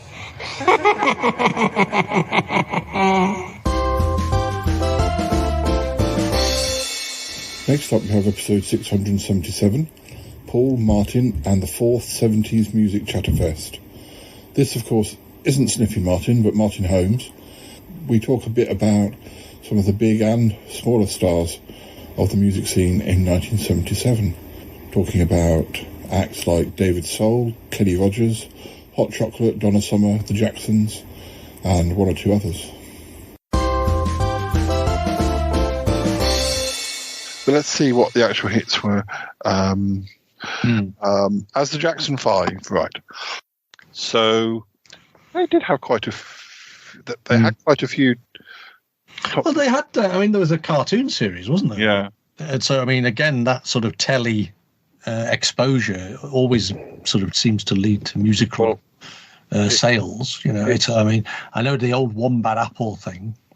In America, where their singles were doing like number ones and number twos, and they weren't quite as big in the UK. No. But although I Want You Back in '69 was number 2, ABC number 8, The Love You Saved number 7, I'll Be There number 4. All of those were number ones in America, but they weren't, as I say, not quite as big. Except for there's a lot of Motown. So you've got 3 Degrees and the Temptations and the Drifters and all that. They all had massive hits over here, didn't they? So there was a culture of the Motown sound. I don't know if it's because they do seem to be a band that were, releasing 2 or 3 albums a year in the early days, and whether that's why some of they had a run of singles in about 1970, 1971, which weren't doing so well again. And then in 72, Looking Through the Windows, number 9, Doctor My Eyes. I don't remember that. I don't know that one. Doctor My Eyes. My eyes. That's what I think. That's a top 10 hit. That's a top 10 hit. Doctor My Eyes. I don't know, and for some reason, it only seems to be released in the UK. Maybe it is a Doctor Who cover version we don't know about. But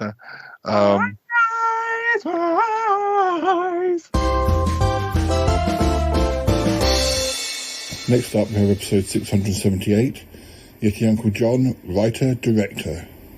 Yes, Yeti Uncle John has written a movie all about his life, at least the earlier years of his life, and he wanted us all to take part in it. And the result was typically bizarre. We also have Martin Holmes back again, and we're looking at a few and having a grumble about critics. We also have some new music by Muffley on Tour.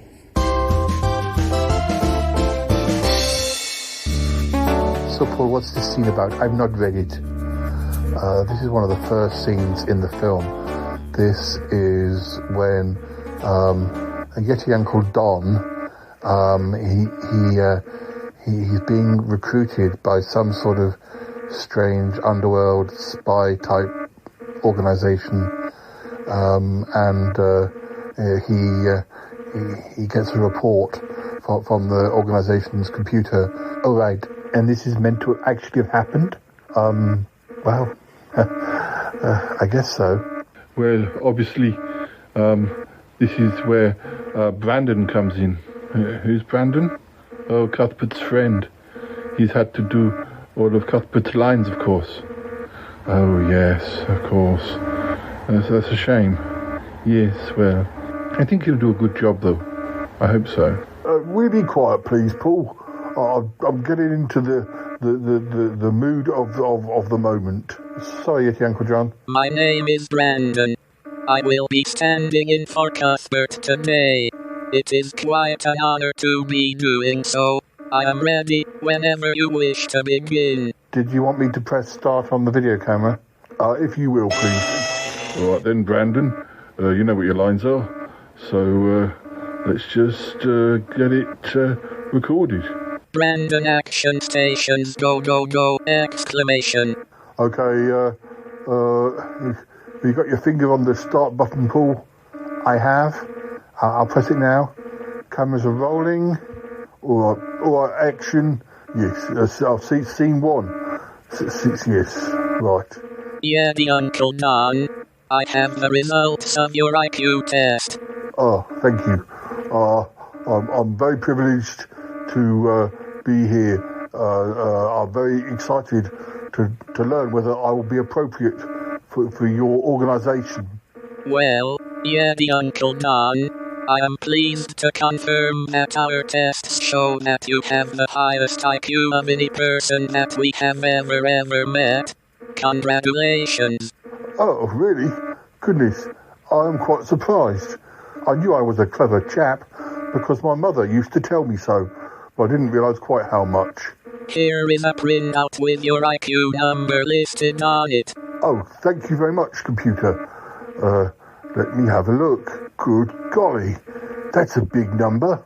I never knew there was IQ that was that big. You truly are a genius, Yeti Uncle Don. We would be honored to have you as part of our organization. Oh, thank you very much. And it'll be a privilege working for you. Would you like to have a cup of tea and a salami sandwich? Oh, yes, please. That would be great. Maybe a piece of cake? Yes. There is also 5 different types of cake for you to choose from. Help yourself! Exclamation. Marvellous. Being a top secret spy sounds like it's going to be a great job. Okay, cut. You want me to turn off the camera? Yes, Paul, that's what cut means. Sorry. Dave, you were very good here, Gentle John. Gosh. Well done. Well done. Well done, Brandon. Well done. Cuthbert would be proud of you. Oh, yes, good job, Brandon. Thank you. Thank you. Thank you! Exclamation. Oh, yes, very good job. Very good job. Cuthbert would be pleased. What a shame, eh? Oh, well. Well, Cuthbert will be back on his feet eventually. Oh, just not soon enough for this film. Of course. Clever, clever Cuthbert. Soon he will be well again, as well can be. Clever, clever Cuthbert! Exclamation. Our penultimate episode of October 2023 was released on the 26th of October. It was episode 679, Show Yeti's Super Scandalous Sutton Park Special. Now, I've not really released any Sutton Park in episodes during 2023 because I've been recording sort of shorter pieces with different guests, or when I'm talking to guests, I'll get them aside and we'll do a little bit of a chat on a particular subject, or just like some of the chats I've done with Levi, for instance, which are just 10 minutes long, or the recordings I've done with Paul from school whilst we've been driving back from like dinner.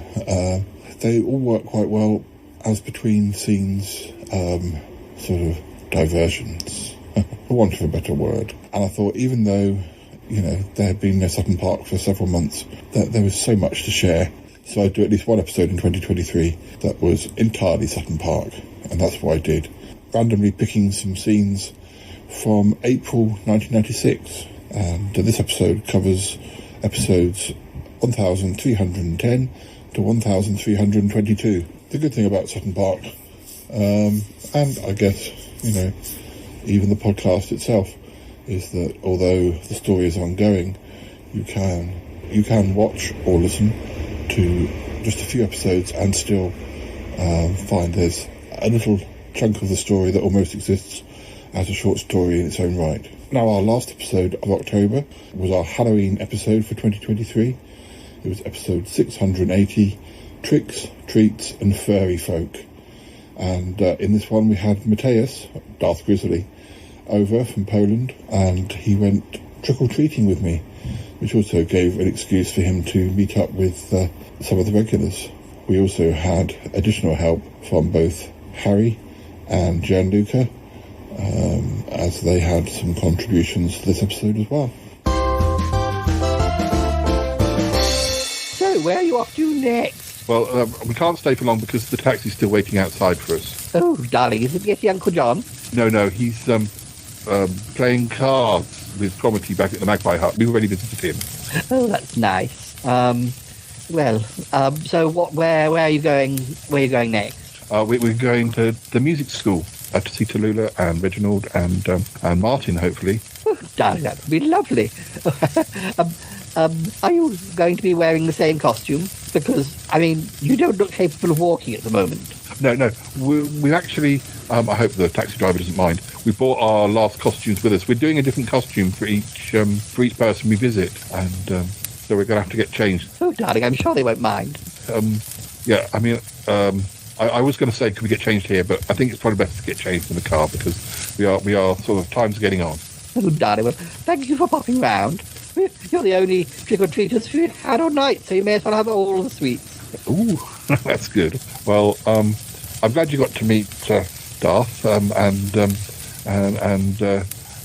yeah, he's doing magic school at the moment. Oh, darling, magic school, that sounds wonderful. How's it going? It's okay. There is a lot of basics to learn that I know, but, well, basics are basics. Oh, yes, of course, darling. Well, I'd like to hear all about it. Well, he's been recording diary entries, but they'll be going in this episode. Oh, well, have fun, and, yes. Oh, well, what costumes are you going for next? We can't tell that. It's a secret. All right, then, darling. Say goodbye, August. What? Oh, goodbye. Sorry, I fell asleep then. Darling. Well, run along, boys. Oh, I can't wait to get these heels off. Come on, Matthias. Get in the taxi. Just give me a second. Could you please sign this DVD for me? It's my favorite movie of you. Oh, darling. Kiss Me, I'm a Poltergeist. Oh, that's one of my favourites too. Oh, right. Yes, of course. What name shall I put? You've got so many. It can be Darth Grizzly or Grizzly. Okay. Grizzly. 1 million kisses. 1,000,001 kisses. Mwah. Would you like a kiss too? Yes, of course. It's gonna be the best thing it happened to me lately. Oh, come here then, darling. Oh, 1 million kisses. 1,000,001 kisses. Mwah. Oh, darling. Thank you very much. You've made his night, Bettina. Oh, I like that. Oh, golly. It's quite something being married to a celebrity. Darling, don't be silly. But of course, it's wonderful, isn't it? Okay, come on, guys, let's go. Right. Oh, dear. He's going to need therapy after this, I think. Yeah. Now, the last 2 months of 2023 got quite busy, what with birthdays and, well, Christmas to a certain extent. Even though I'm not a big fan of Christmas, there were still quite a lot of big episodes in these final 2 months, which meant that maybe we released slightly fewer episodes in November and December, and yet we still released 6 in November, and the first of those was episode 681.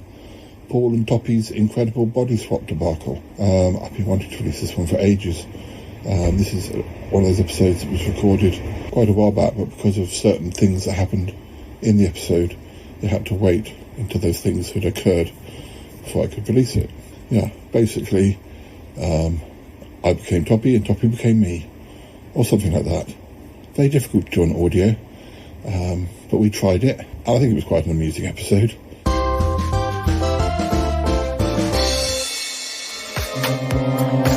Wow, Cromitty, you've really done a great job. It's so different. Toppy, I don't think Toppy ever saw the old lab. No, it definitely has changed. I mean, there's still things to be done, but I feel like I can go on holiday and I won't be thinking about the lab all the time. I just wanted to get everything back up and running as much as possible. I gotta say, I did see one old black and white picture of your old laboratory. Now I hope that this place is almost too clean. I really like laboratories to have some cobwebs in the corner that look creepy. So maybe you can get on that. I could bring some over from the Magpie. There you go. Yeah, I'll bring some over. A little atmosphere. Okay. I think he looks wonderful. He looks wonderful, Cromitty. Will Cuthbert be, when Toppy and Paul do the official opening, will Cuthbert be reactivated? Oh yes, most certainly. It's all tied in. Well, actually, I think possibly I will reactivate Cuthbert first because I don't want there to be too much of a power surge. Crummy, would it be Yes, yes. okay if Paul and I reactivated him? Because I've never done that, and that would be super cool. Oh, yes, that would be fine. Okay. What do you think about that, Paul? Is that cool? I think that's cool. Yeah, I think that'd be very cool. I think.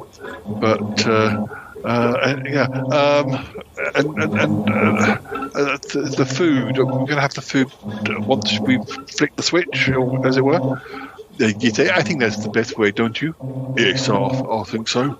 Any time for food, yeah. I think perhaps we should get on with it though, because the clock is ticking and some people have to be away. Yeah, good point, Yeti Uncle John. Well, I think perhaps if we press, so it's this switch here, is it, or this lever thing? Wait. Let's do it together, Paul. Yes, okay. You ready? I mean, yes, okay. Okay, yes. Here we go. Here we go. On a count of three, okay? Okay. Yeah. One, two. Oh, which way are we going? 3, 2, 1. No, 1, 2, 3. 1, 3, 2. Okay, wait a minute. Start over. One, two. You know, one day, I hope to have a robot myself. 1, 2, 3. 3.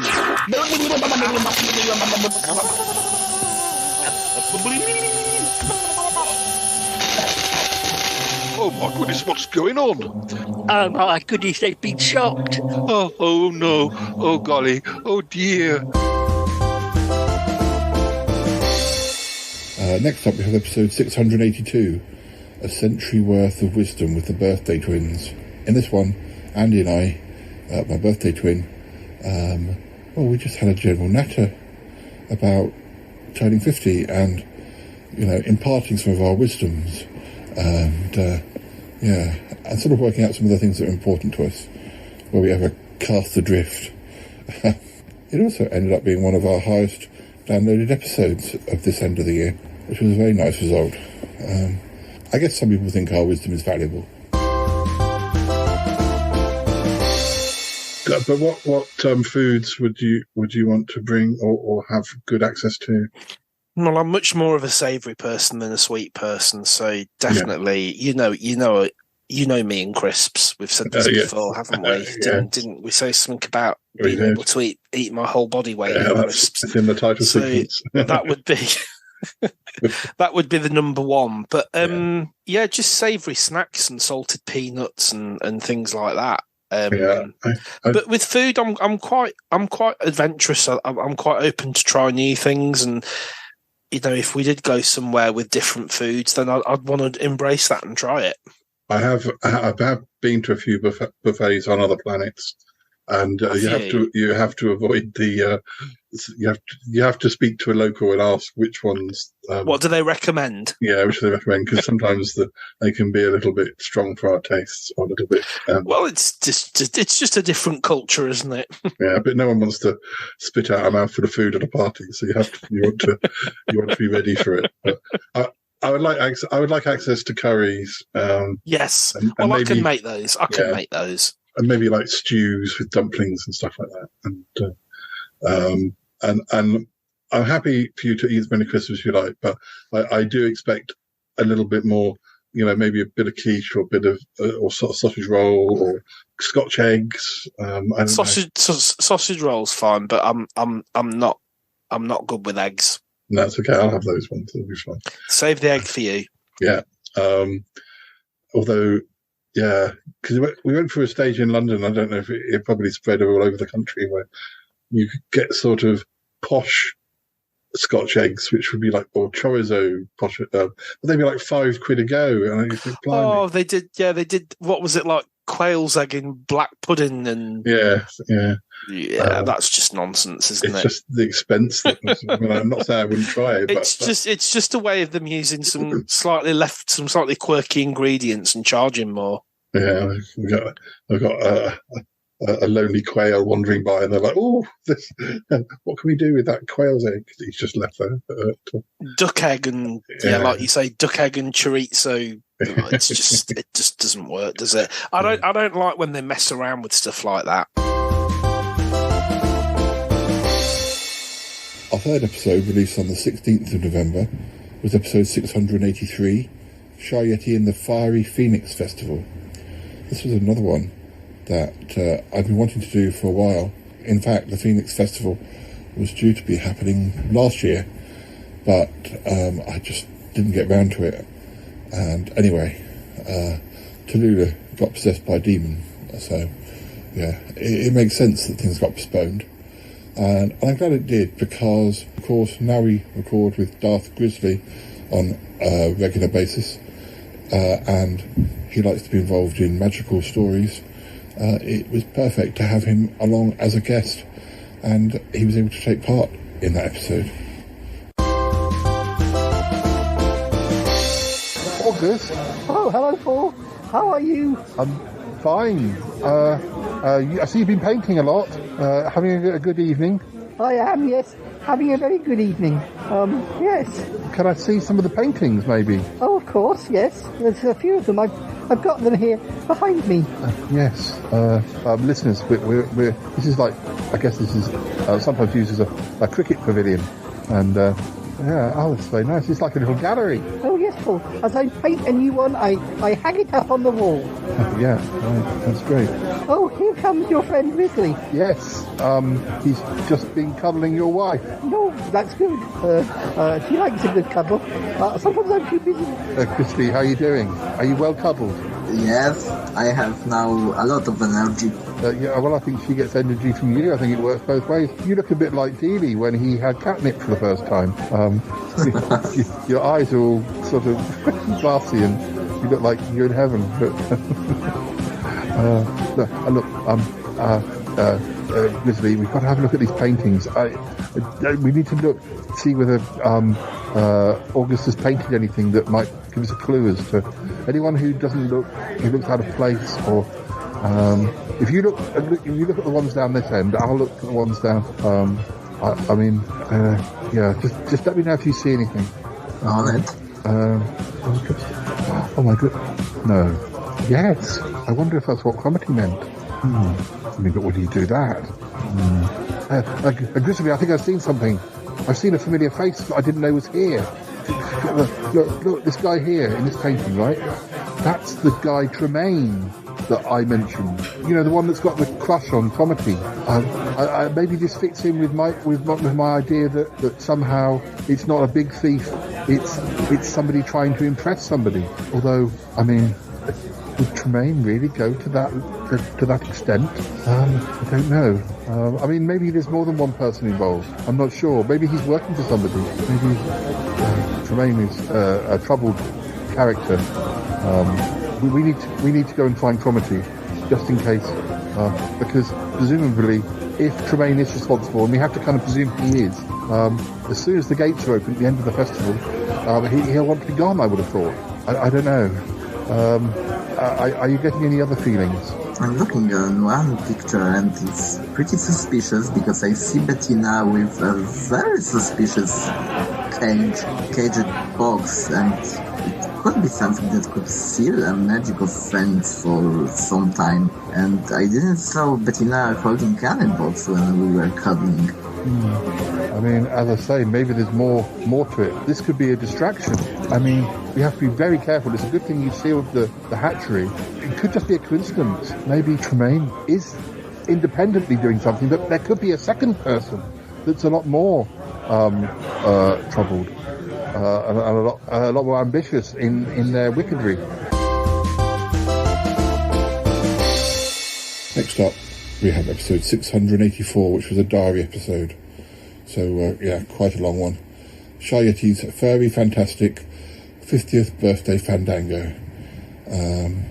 Yeah, there was new music from Muffley and, well, lots of guests. We sort of followed my birthday from a couple of days before to a couple of days after, as a number of my friends came to Salisbury, and then I went to a gig in Bath with Callum, and yeah, lots going on.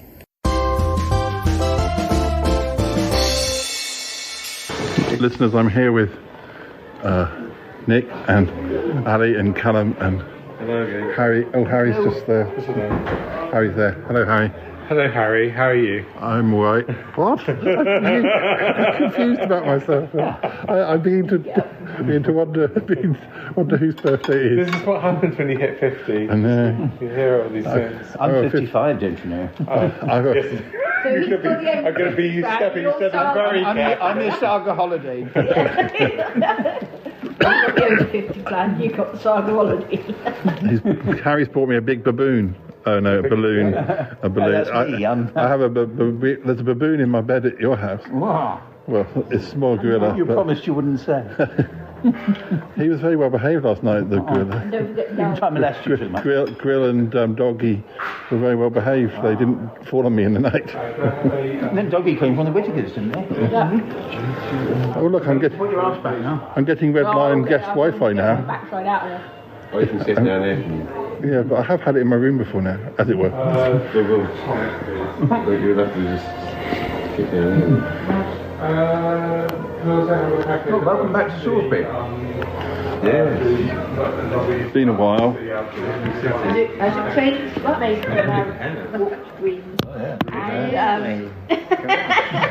And then he slept with a gorilla. It was one hell of a night. Yeah, that just happens every time I come and stay with you. That's Well, yeah, we want to make you feel at home. No, I'm staggered. I'm not. At my age, it's glad to be here. My age is nice to be anywhere. Yeah. I hope it tastes better than it looks. Happy birthday to you. Happy birthday to you. Happy birthday, dear Paul. Happy birthday to you. And I'm not going to give you 50 bucks either. Hooray! Hooray! Poor Lee's got 6 left still. Well done. Well done. Right. Did half and half. Did the 5 first and the 0. And there's no pins because I'm sure you will tell Callum. I put a ribbon. I stuck something round it with pins.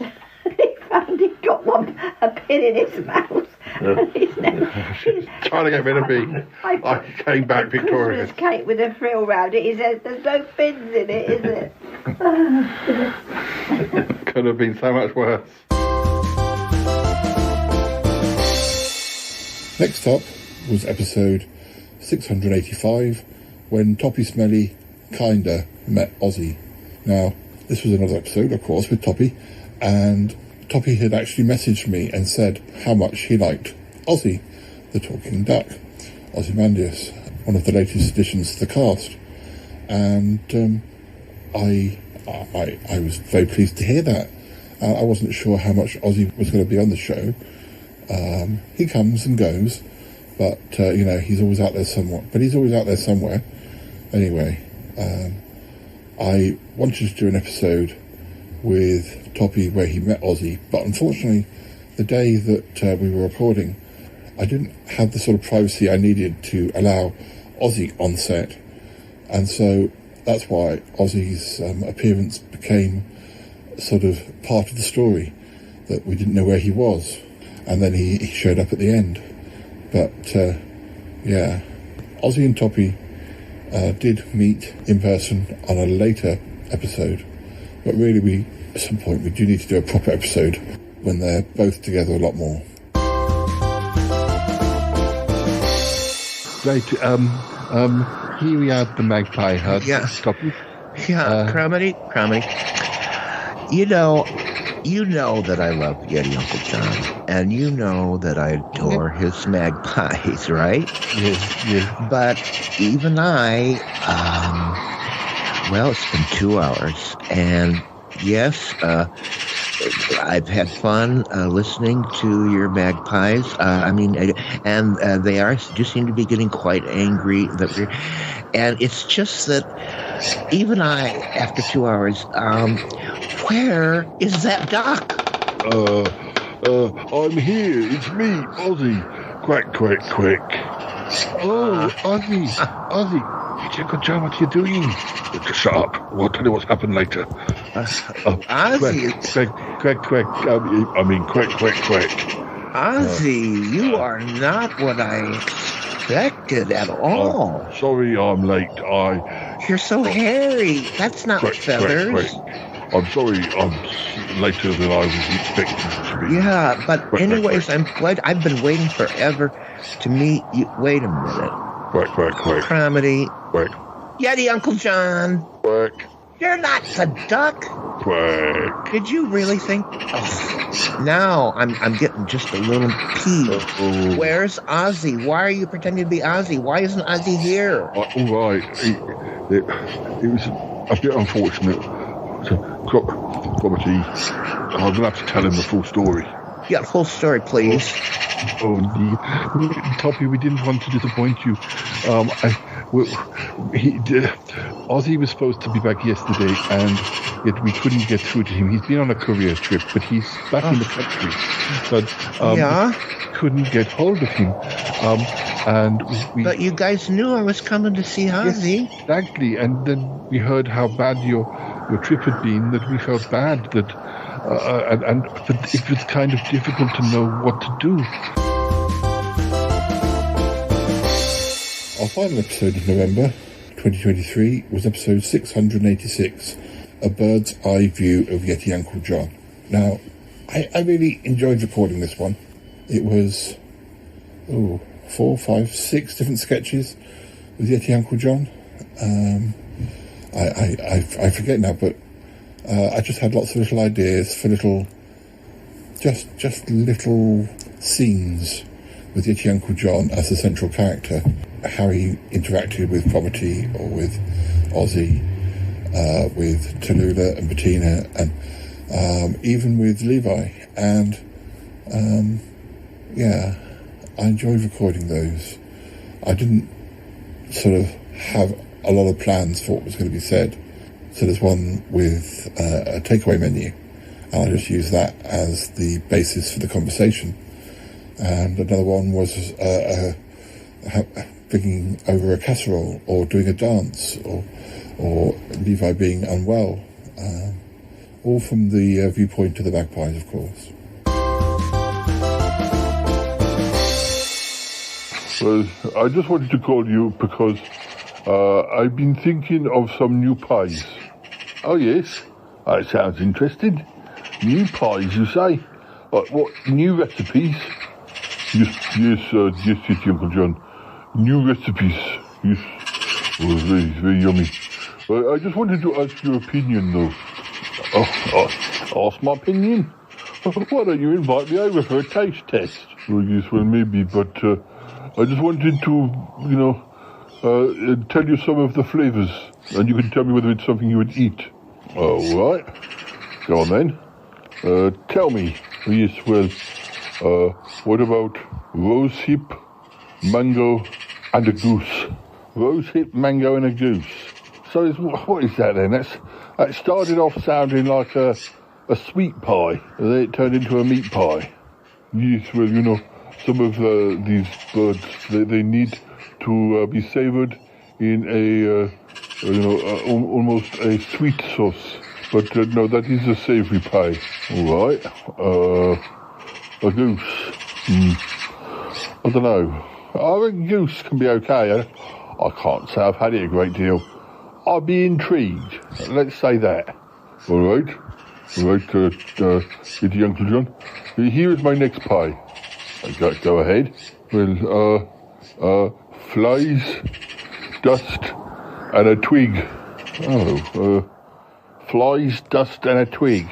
I think that's a very.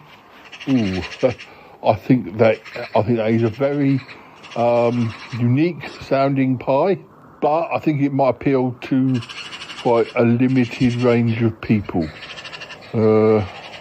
Dust, a fly, and a twig. Yeah. No, I would not eat that. You would not? No. Dust isn't made for eating. Oh, but dust can be lovely. Dust on toast. No. Maybe for bears, not for Yeti Uncle John's.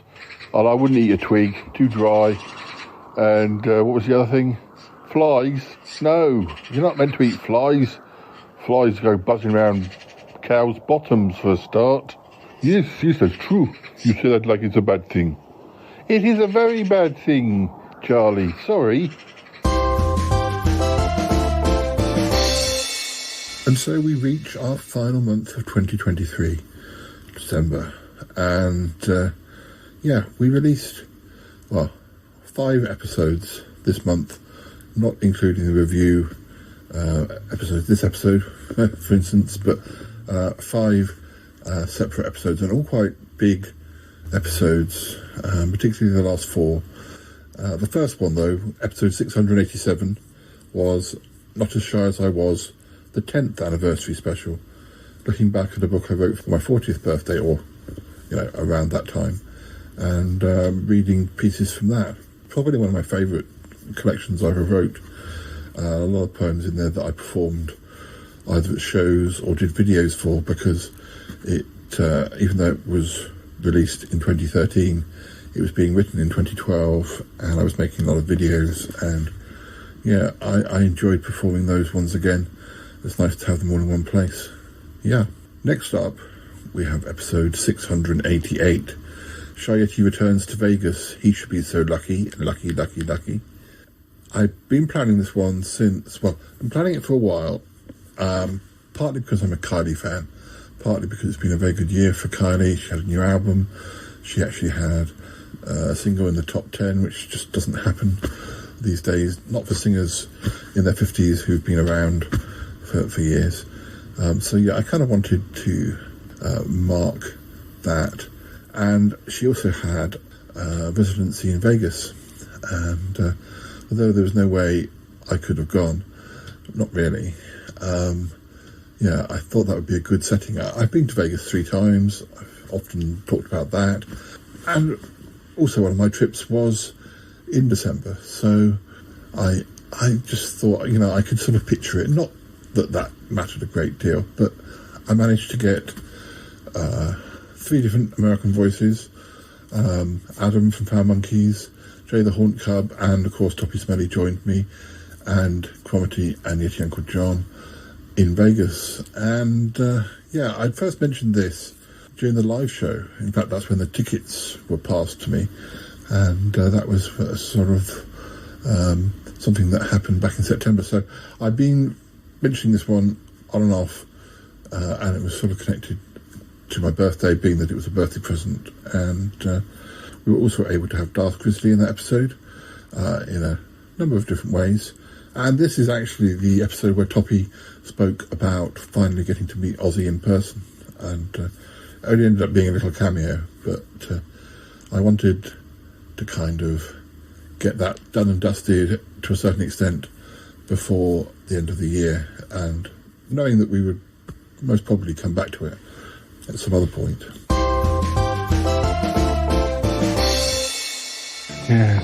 I should be so lucky, lucky, lucky. Oh, gosh, let's get a table. Okay. First drink on me. Okay, all right. There's one over there. Let's get that one. Yes, it's a good idea, Paul. That's a good view of the stage.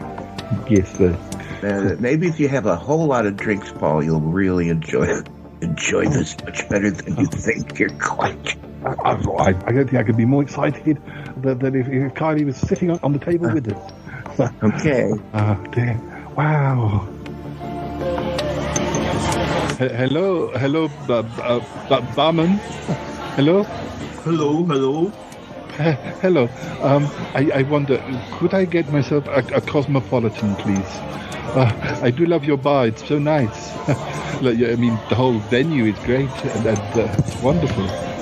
Thank you. One cosmopolitan for you. Thank you. I have a story to tell you. I mean, I do love the act you've got on tonight, Miley Commode. She's so good. But actually, my friend who's here, he thought that he was coming to see the actual Kylie, and we realized we bought the wrong tickets. And but he doesn't mind because she's so good, and he hasn't even realized. So that's how good your act is. I just thought you might find that funny. I'm happy to hear that. Thank you very much. Oh, thank you. And how much will that be? It's on the house. Oh, thank you. So kind. Yes. You look somehow familiar, but I must have seen you around Vegas. It's such a small town. Yeah, world is very small, and this town is no exception. Yes. Well, we're from London. Well, I'm not from London, but we've come a long way. It's been good. Well, it's always nice to have someone from Great Britain here. Yes. Well, I suppose we I better get back to my table. Thank you so much. You're welcome.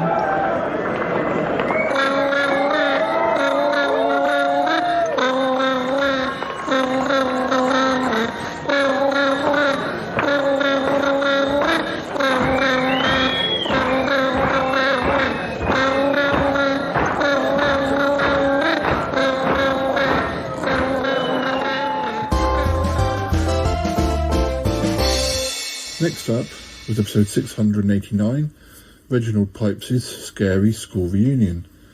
Now, I like the idea of doing... Well, let's just say, I knew I was going to Rules for my birthday, one of my favourite restaurants. I knew that Paul from school was taking me there. This has been a big year for Paul from school as far as the show is concerned, in that he's been working local to Salisbury, and I've been able to meet him every month, so he's been on the show a lot. And I knew that was beginning to come to an end, but we had this big sort of Rules dinner coming up. But I also had the school reunion. Now, originally the school reunion was going to probably happen in late October, but one thing or another, it got pushed back. And then I realised that it worked quite well having the dinner and the school reunion happening in the same episode, and that you could sort of go from one to the other, because the school reunion was quite dramatic, whereas the Rules dinner was quite relaxed and not stressful. And I thought the two worked well together. We also got to record with Darth Grizzly again, and yeah. Do you have fond memories of this place? I wouldn't say fond exactly, but I mean, they say your school days are the best days of your life, and I would have to say that's complete nonsense, at least for me. No, I get that. I don't understand that at all. I mean, at the time it might seem good, but when you look back as an adult, you don't really want to go back there. Well, not unless your life is not very good. Yes, but still, I thought I would come back and, see who was there. I mean, here, at the reunion. Yes, I know that the headmaster of the school is still a headmaster now. Oh my goodness, really? I'm sorry, I don't mean to be rude, but he must be very old. Oh yes, he is, yes. Very old indeed. Yes. Just a minute. But that looks like... No, it can't be. I could have sworn that was Wilson Comet. Did he go to school here too? What a strange coincidence. But that might explain why Reginald thought he knew him, or why Wilson thought he knew Reginald. Reginald, wait for me. Oh dear. Which way did he go? Oh, goodness. So many faces I don't really recognize. I don't suppose they recognize me. But, it's him. Well, I guess I'm not surprised. Wilson Comet. He's here then. Yes. Well, I guess I should speak with him. Only I still can't place him. Oh dear. Where's Reginald got to? Oh, gosh. Oh. I wonder if that's the headmaster. Perhaps I should go speak to him. I'll go and get a plate of food first, and a drink. I wonder if they've got Bucks Fizz. I like box fizz. If you can't stand the heat, get out of the kitchen. I make myself laugh. Don't make anybody else laugh, but anyway. Our next episode was episode 690, which came out just a couple of days before Christmas. And it was called Gianluca's Very Many Exciting Christmas Gifts. Now, this is another one that sort of worked well because it got pushed back. Originally, I'd come up with an idea with talking with Gianluca about him giving me presents or sending the show presents and somehow working a story around that, just by way of having a good excuse to have him back on the show. The original idea was just that the parcels were going to go missing and we'd find out who had received them.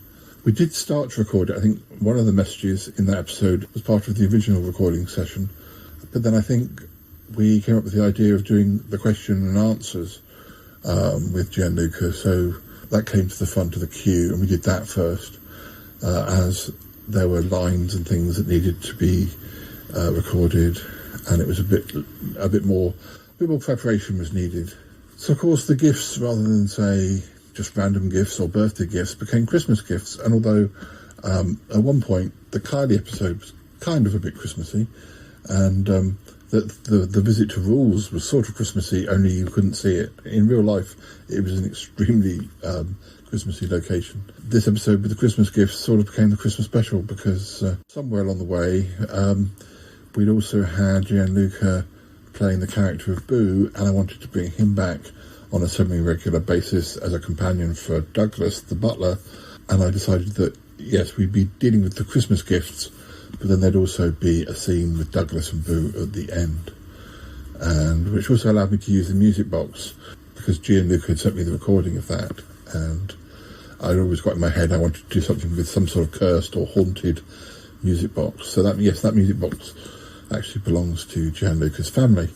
This episode also had quite a lot of messages from past and present guests. I was just lucky that I was seeing quite a few of the people who I'd recorded with. Callum came over for dinner. I saw wifey Jo. I met up with Harry. Patrick was in town from Estonia, and it just made me think, well, I've been chatting to Matt, so I asked Matt if he'd do a message, and Troby and Lisa and Warren did messages, and suddenly I had lots of Christmas greetings. So yeah, sometimes these episodes just come together, and I was very pleased with the result.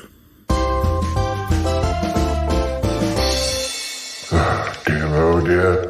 Oh. Yes, I can definitely sense something. Something's not normal about this box. Yes, I never noticed before. Well, I shall speak directly to it.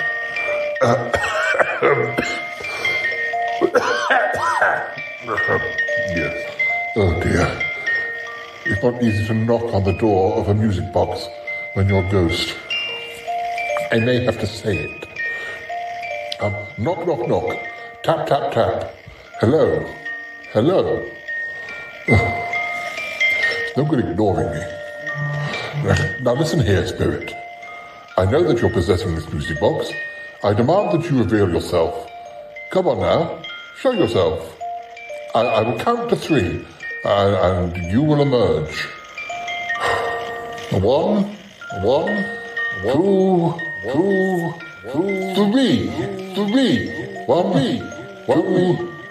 3. 1, 2, 3.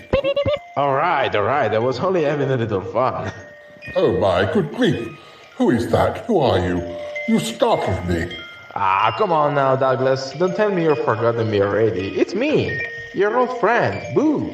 Your old buddy, you know, the handsome one from Italy. Can you believe it? I'm here. Just like we discussed in our voice messages. Goodness gracious, Boo, it's you. It really is. I'm astonished. Oh. I'm sorry, Dee. I should have warned you that it was coming, but I wanted it to be a surprise. I thought it was the easiest way to travel. Take a trip in an object that was traveling your way. Now, the last episode was episode 691, Shy Yeti and the Great Ick Rescue Attempt. Now, this is a funny one, because, as I was saying, some of the episodes were recorded a lot earlier in the year when I wasn't quite sure at what point in the year they'd be used. Because, you know how I like to shake things around and add things, and the things like, say, the trip to Swanage, I didn't know for sure that was happening until September. So things like that, episodes you don't know you're going to be recording, sort of sometimes they fit in amongst the ones that are already recorded, and which means that episodes get pushed back. And it explains partly why I've got quite a few episodes recorded in 2023 to release in 2024. But that's a good situation to be in, and they'll all get released eventually. Originally, this wasn't going to be the season finale. I knew we were going to rescue Ick, and I had recorded the episode with Toppy back in June, and I was very pleased with it, and I was very pleased with the recording of it, because it was quite a complicated plot to a certain extent. If I'd have told Toppy a whole thing at once, I think it would have been a bit overwhelming, but literally I just gave him a very brief outline, and I just told him what we were going to record scene by scene, and which made for a very easy recording. I don't think we had any problems because I hadn't tried to tell the whole thing in one go, and Toppy got to play himself and an evil version of himself, and it was just really fun recording it. But then slowly I realised, though, that I wasn't going to better get it out for, say, September, but that it might have to move on a month or so. Originally I had another idea for the end of season, which will be happening at some point. Of course, it's slightly confused by the fact that the end of the season isn't a big number. It's not episode 700 or something, but episode 700 is coming very soon, so there'll be another relatively big episode. But the actual original plan for episode 700, say, is now probably going to be episode 750, because I just need a bit longer to develop the story. It was just going to be too much to fit in. So that's the point. I decided that, well, what else do I have in the can, or do I need to record something new that we can use as a sort of, not exactly a Christmas special, but I felt I needed a big episode. In certainly last year, maybe the year before, the Christmas special was also like a 00 number, like 500, 600, whatever. And this year that wasn't going to happen until the new year. So I just felt I still needed a big episode, and this one I'd recorded with Toppy was perfect. The Return of Ick, a great way to end 2023. And part of me wasn't sure if I should just put it out as like just the story, but I did have these recordings with Paul and with Levi, and they still hadn't been released, and I kind of felt that I wanted to put them out this year.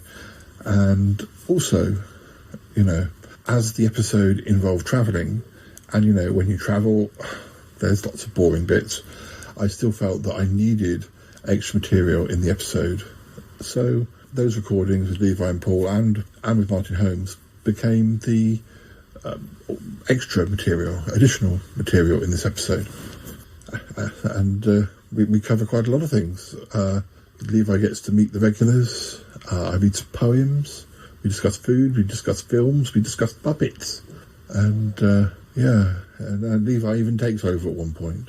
So it certainly made for a longer episode, but as an end of season or season finale episode, that's fine. And obviously I know that these review episodes end up longer as well, but that's the whole point of 2023. That's the whole point of finishing a year, though. Lots of bumper length episodes that you can take your time over. Yeah. You're all plugged into the machine. Oh, God. Okay, evil Paul. It'll be. I'm not called Evil Paul. I'm called Alternate Dimension Paul. Okay. That just takes so long to say. That's just your perception of me. Can I just say AD Paul? You're AD Paul. Okay, I'm really quite nice. So I'm just going to press these buttons, and I'm going to take a print of all of your magical talents. Oh, a print. Okay, well that sounds better than sucking my brain. My brains out. No, we don't want your brains removed. I mean, it was an option, but it's not the kind option. Is it going to hurt? No. But once we have the imprint, then I will need you to start teaching us practical magic. But anyway, so I'm just going to press this button. Oh, okay. Wait, before you do that. Yes. You're telling me I do this, you're going to really sick, right? Yes. And you're not lying. No, I'm not lying. You're not being deceptive. No, we've thought of many different plans over the months. First we wanted Paul, but then we realized that really he is pretty useless. He can't even put his socks on. And then we thought about, what it could do for us, but really all that slime, it's bad enough having an alternate dimension ink, let alone having the real one. 2 slime balls in one place. Okay. I know what you mean. Every time he visits me, I gotta clean the whole studio. Exactly. So, then we thought of you, with your magical talents. Okay. And, I mean, we could have just kidnapped you and kept you here, but, it made sense just to let you go. The world would be deprived of the Smellcast. So, it's true. I am a rather gifted prestidigitator. Yes. Conjurer. I'm quite skilled. By the way, note how I'm spinning this coin in my fingers, my agile sleight of hand fingers. Very good. See how it rolls over my knuckle? Well, that's an exercise magicians do to keep their fingers limber. Well, we already have a Dobby Smelly from the other dimension who is very, very successful, but it doesn't hurt to add, more strings to his bow. So rather than bring the unsuccessful Dobby Smelly to the dimension, we thought we'd just steal your talents. Underappreciated, I admit, but we put. The one bad thing about the other dimensional Toppy is that he can't do any magic. So anyway, I'm just going to press this button. Okay, all right. I'm going to close my eyes. Oh, just a minute. I have to say something. This is going to hurt me more than it's going to hurt you. Oh. Apparently. Okay, just pulling the thing now. Just don't scream too loud.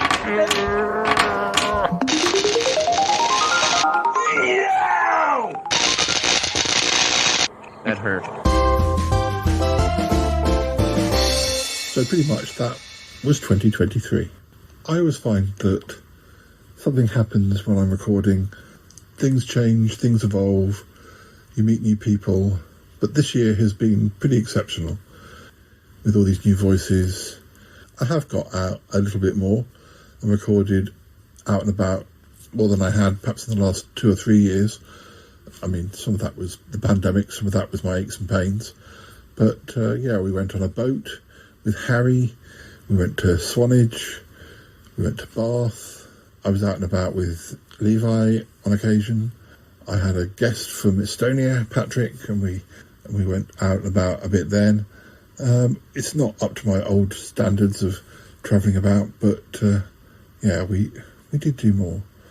And maybe some of the episodes took longer to prepare because I had to write scripts, or I was just getting to know the people that I was recording with. But that's great. And we still released a heck of a lot of episodes in 2023, and I hope to do just as many in 2024. And I hope you enjoyed them. Thanks to all my guests, and thanks to all my listeners. Thanks to all the people who supported me on Patreon or Ko-fi, who have definitely helped the show continue in a time when I'm not able to work. So, thank you to everyone.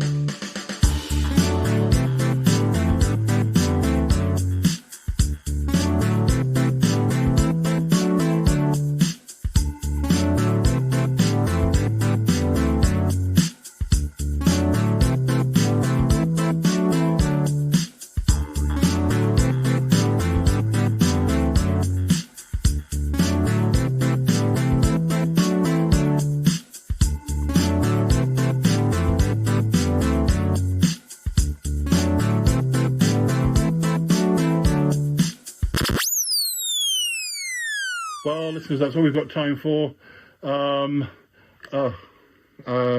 Levi, you were very good to keep so quiet during the episode. Listeners, you should have seen his face. His eyes were bright and alert, and he had a smile on his face. And Levi, is this stick yours? I found a stick on the floor. You didn't buy this stick off. Yeti Uncle John must have just left it on the floor. Yeah. So you must have really enjoyed hearing about all the episodes that came out during the latter half of 2023. Yes, I did.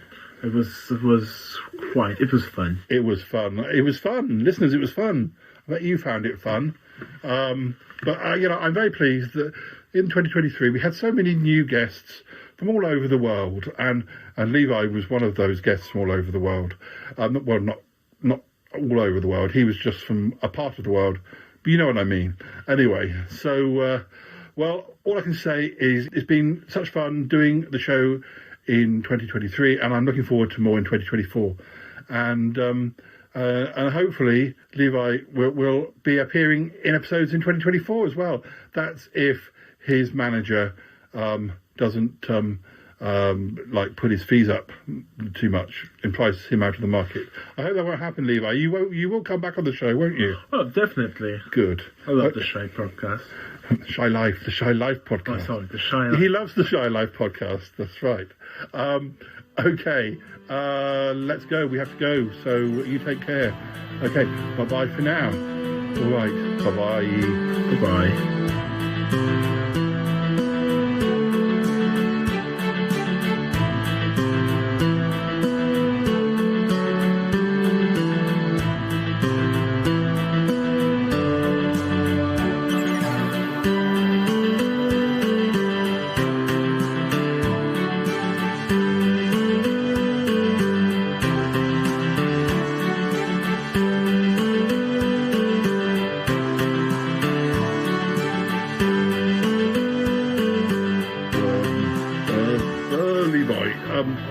Mention a manager. Do you actually have a manager? Because I'll be willing to act as your manager if you'd like a manager. I mean, seeing as you're on the very edge of stardom through being on the Shy Life podcast, I mean, it is just a little bit away from the edge, but I mean, you're not in any danger of falling into being famous, but you're sort of looking up from a hill down on the valley where there's the edge of fame, and then there's fame below that. But anyway, it's just you're on the way. You're on the way to fame. And I always say to people that I act as managers for, it's never too soon to get a manager paying 75% of your wages towards a manager. It's never too soon. It's 25-75 is usually the way it works, and that's just standard practice. I'm sure you would agree to that. Would you agree to that? 75-25. What about 60? What is it? 40. So what about 60-40? You mean I get 60, you get 40? No. What about 50-50? 50-50. All right. You get 70, I get 30. All right, look, I'll do it for free. I just want a packet of chocolate bonbons twice a week, that's all. Oh, that sounds reasonable. Yeah. Why am I so bad at this? Well, anyway, we'll talk about it later.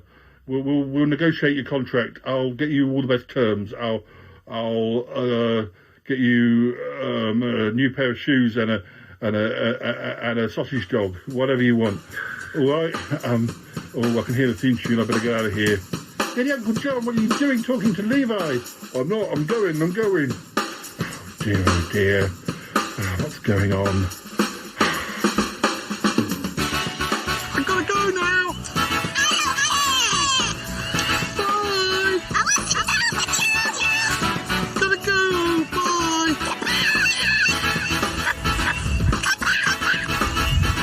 Bye. Goodbye.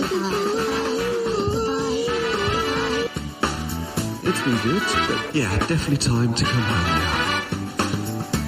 Wow, really? No kidding. goodbye, goodbye, goodbye. Goodbye, goodbye, goodbye. This show is part of the Pride 48 network. Find more shows over at pride48.com. Oh dear, what's going on now? Oh, it's the Short Life Podcast. Let's go. I have a voice. I have a voice. You have a voice. You have a voice. We have a voice. We have a voice. Unique voices in podcasting. UnivazPods.net. That is so cringe, oh my god. You're a man of culture as well.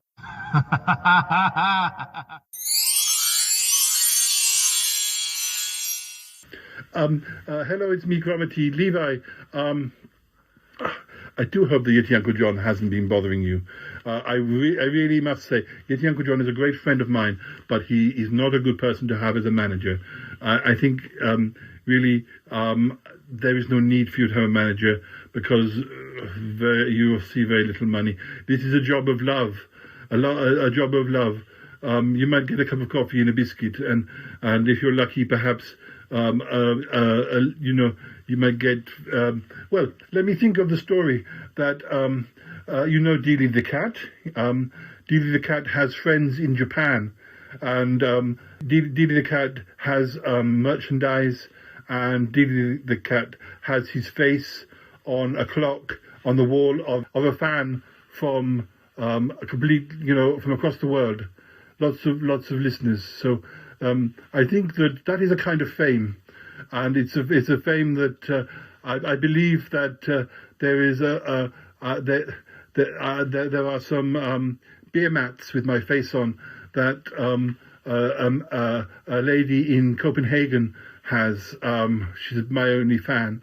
So it's a kind of fame.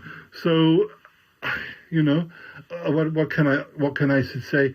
In time, perhaps that you may find a bath towel with your face on that is being wrapped around the middle of a fat man in Barcelona. I mean, that's one of the things that could happen to you, and that is fame. Well, that sounds lovely. It sounds lovely. It's fame. That's fame for you.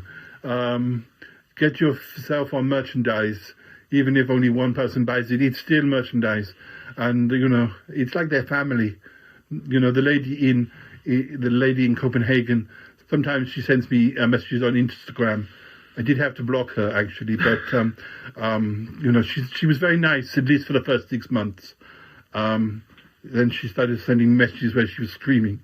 But anyway, that's fame for you. That's fame for you. It's not always like in the movies. That's what I can say. Being a podcaster it's a lot of work for just a fat man in Barcelona to wrap a towel around you with. Anyway, you know what I'm trying to say. I'm not sure I do, but what I'm saying is that sometimes the rewards are not quite how you expected they'd be. But anyway, just don't listen to anything that Yeti Uncle John says because he just tries to scam you. Comedy. Did you listen to the episode? Levi was fixated the whole time, just staring with a smile and bright eyes. Yes, that's good. I'm afraid I was having to wash I wasn't washing my hair, I was washing somebody else's hair. It's a long story. Oh, right, okay. Gonna have to go, Paul. All right. See you in 2024. Yes, well, it may even be 2024 by the time this comes out. You're not wrong. Anyway, yeah. Well done, Levi, for wearing that mask. I don't think he realized. I'm sorry. Nothing. I can't believe you spent £89 on that stick, though. But, oh dear. What are you two talking about? Nothing. Nothing at all. Oh, all right. Happy 2024 when it starts. Hooray! 2024. Woo! Woo!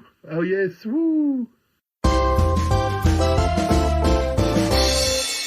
Good evening.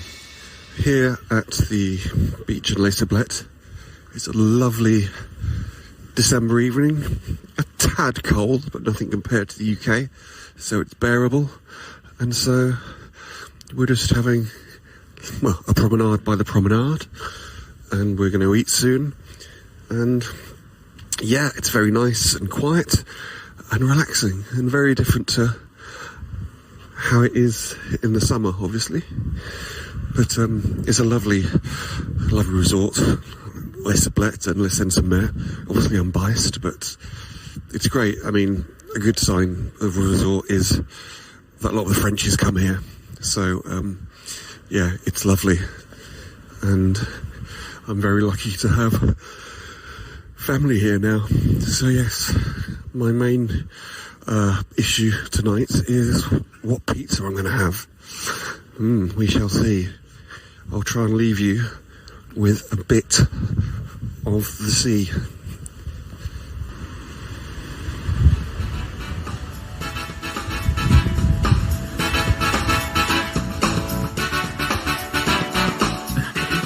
Does everybody know if Yeti Uncle John has returned from space yet?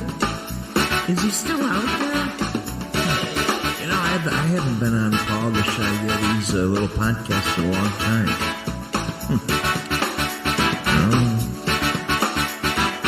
You know, when I listen to the Shy Life podcast, it makes me want to eat pies all day long. 693.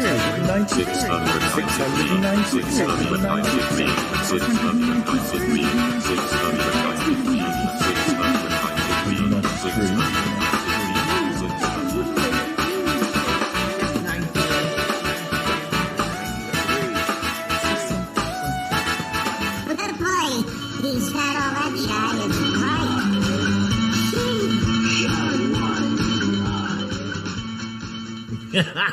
And then there's the episode where Paul laid an egg. Yeah, he did. There was a dragon in it. Anyways. Et voilà.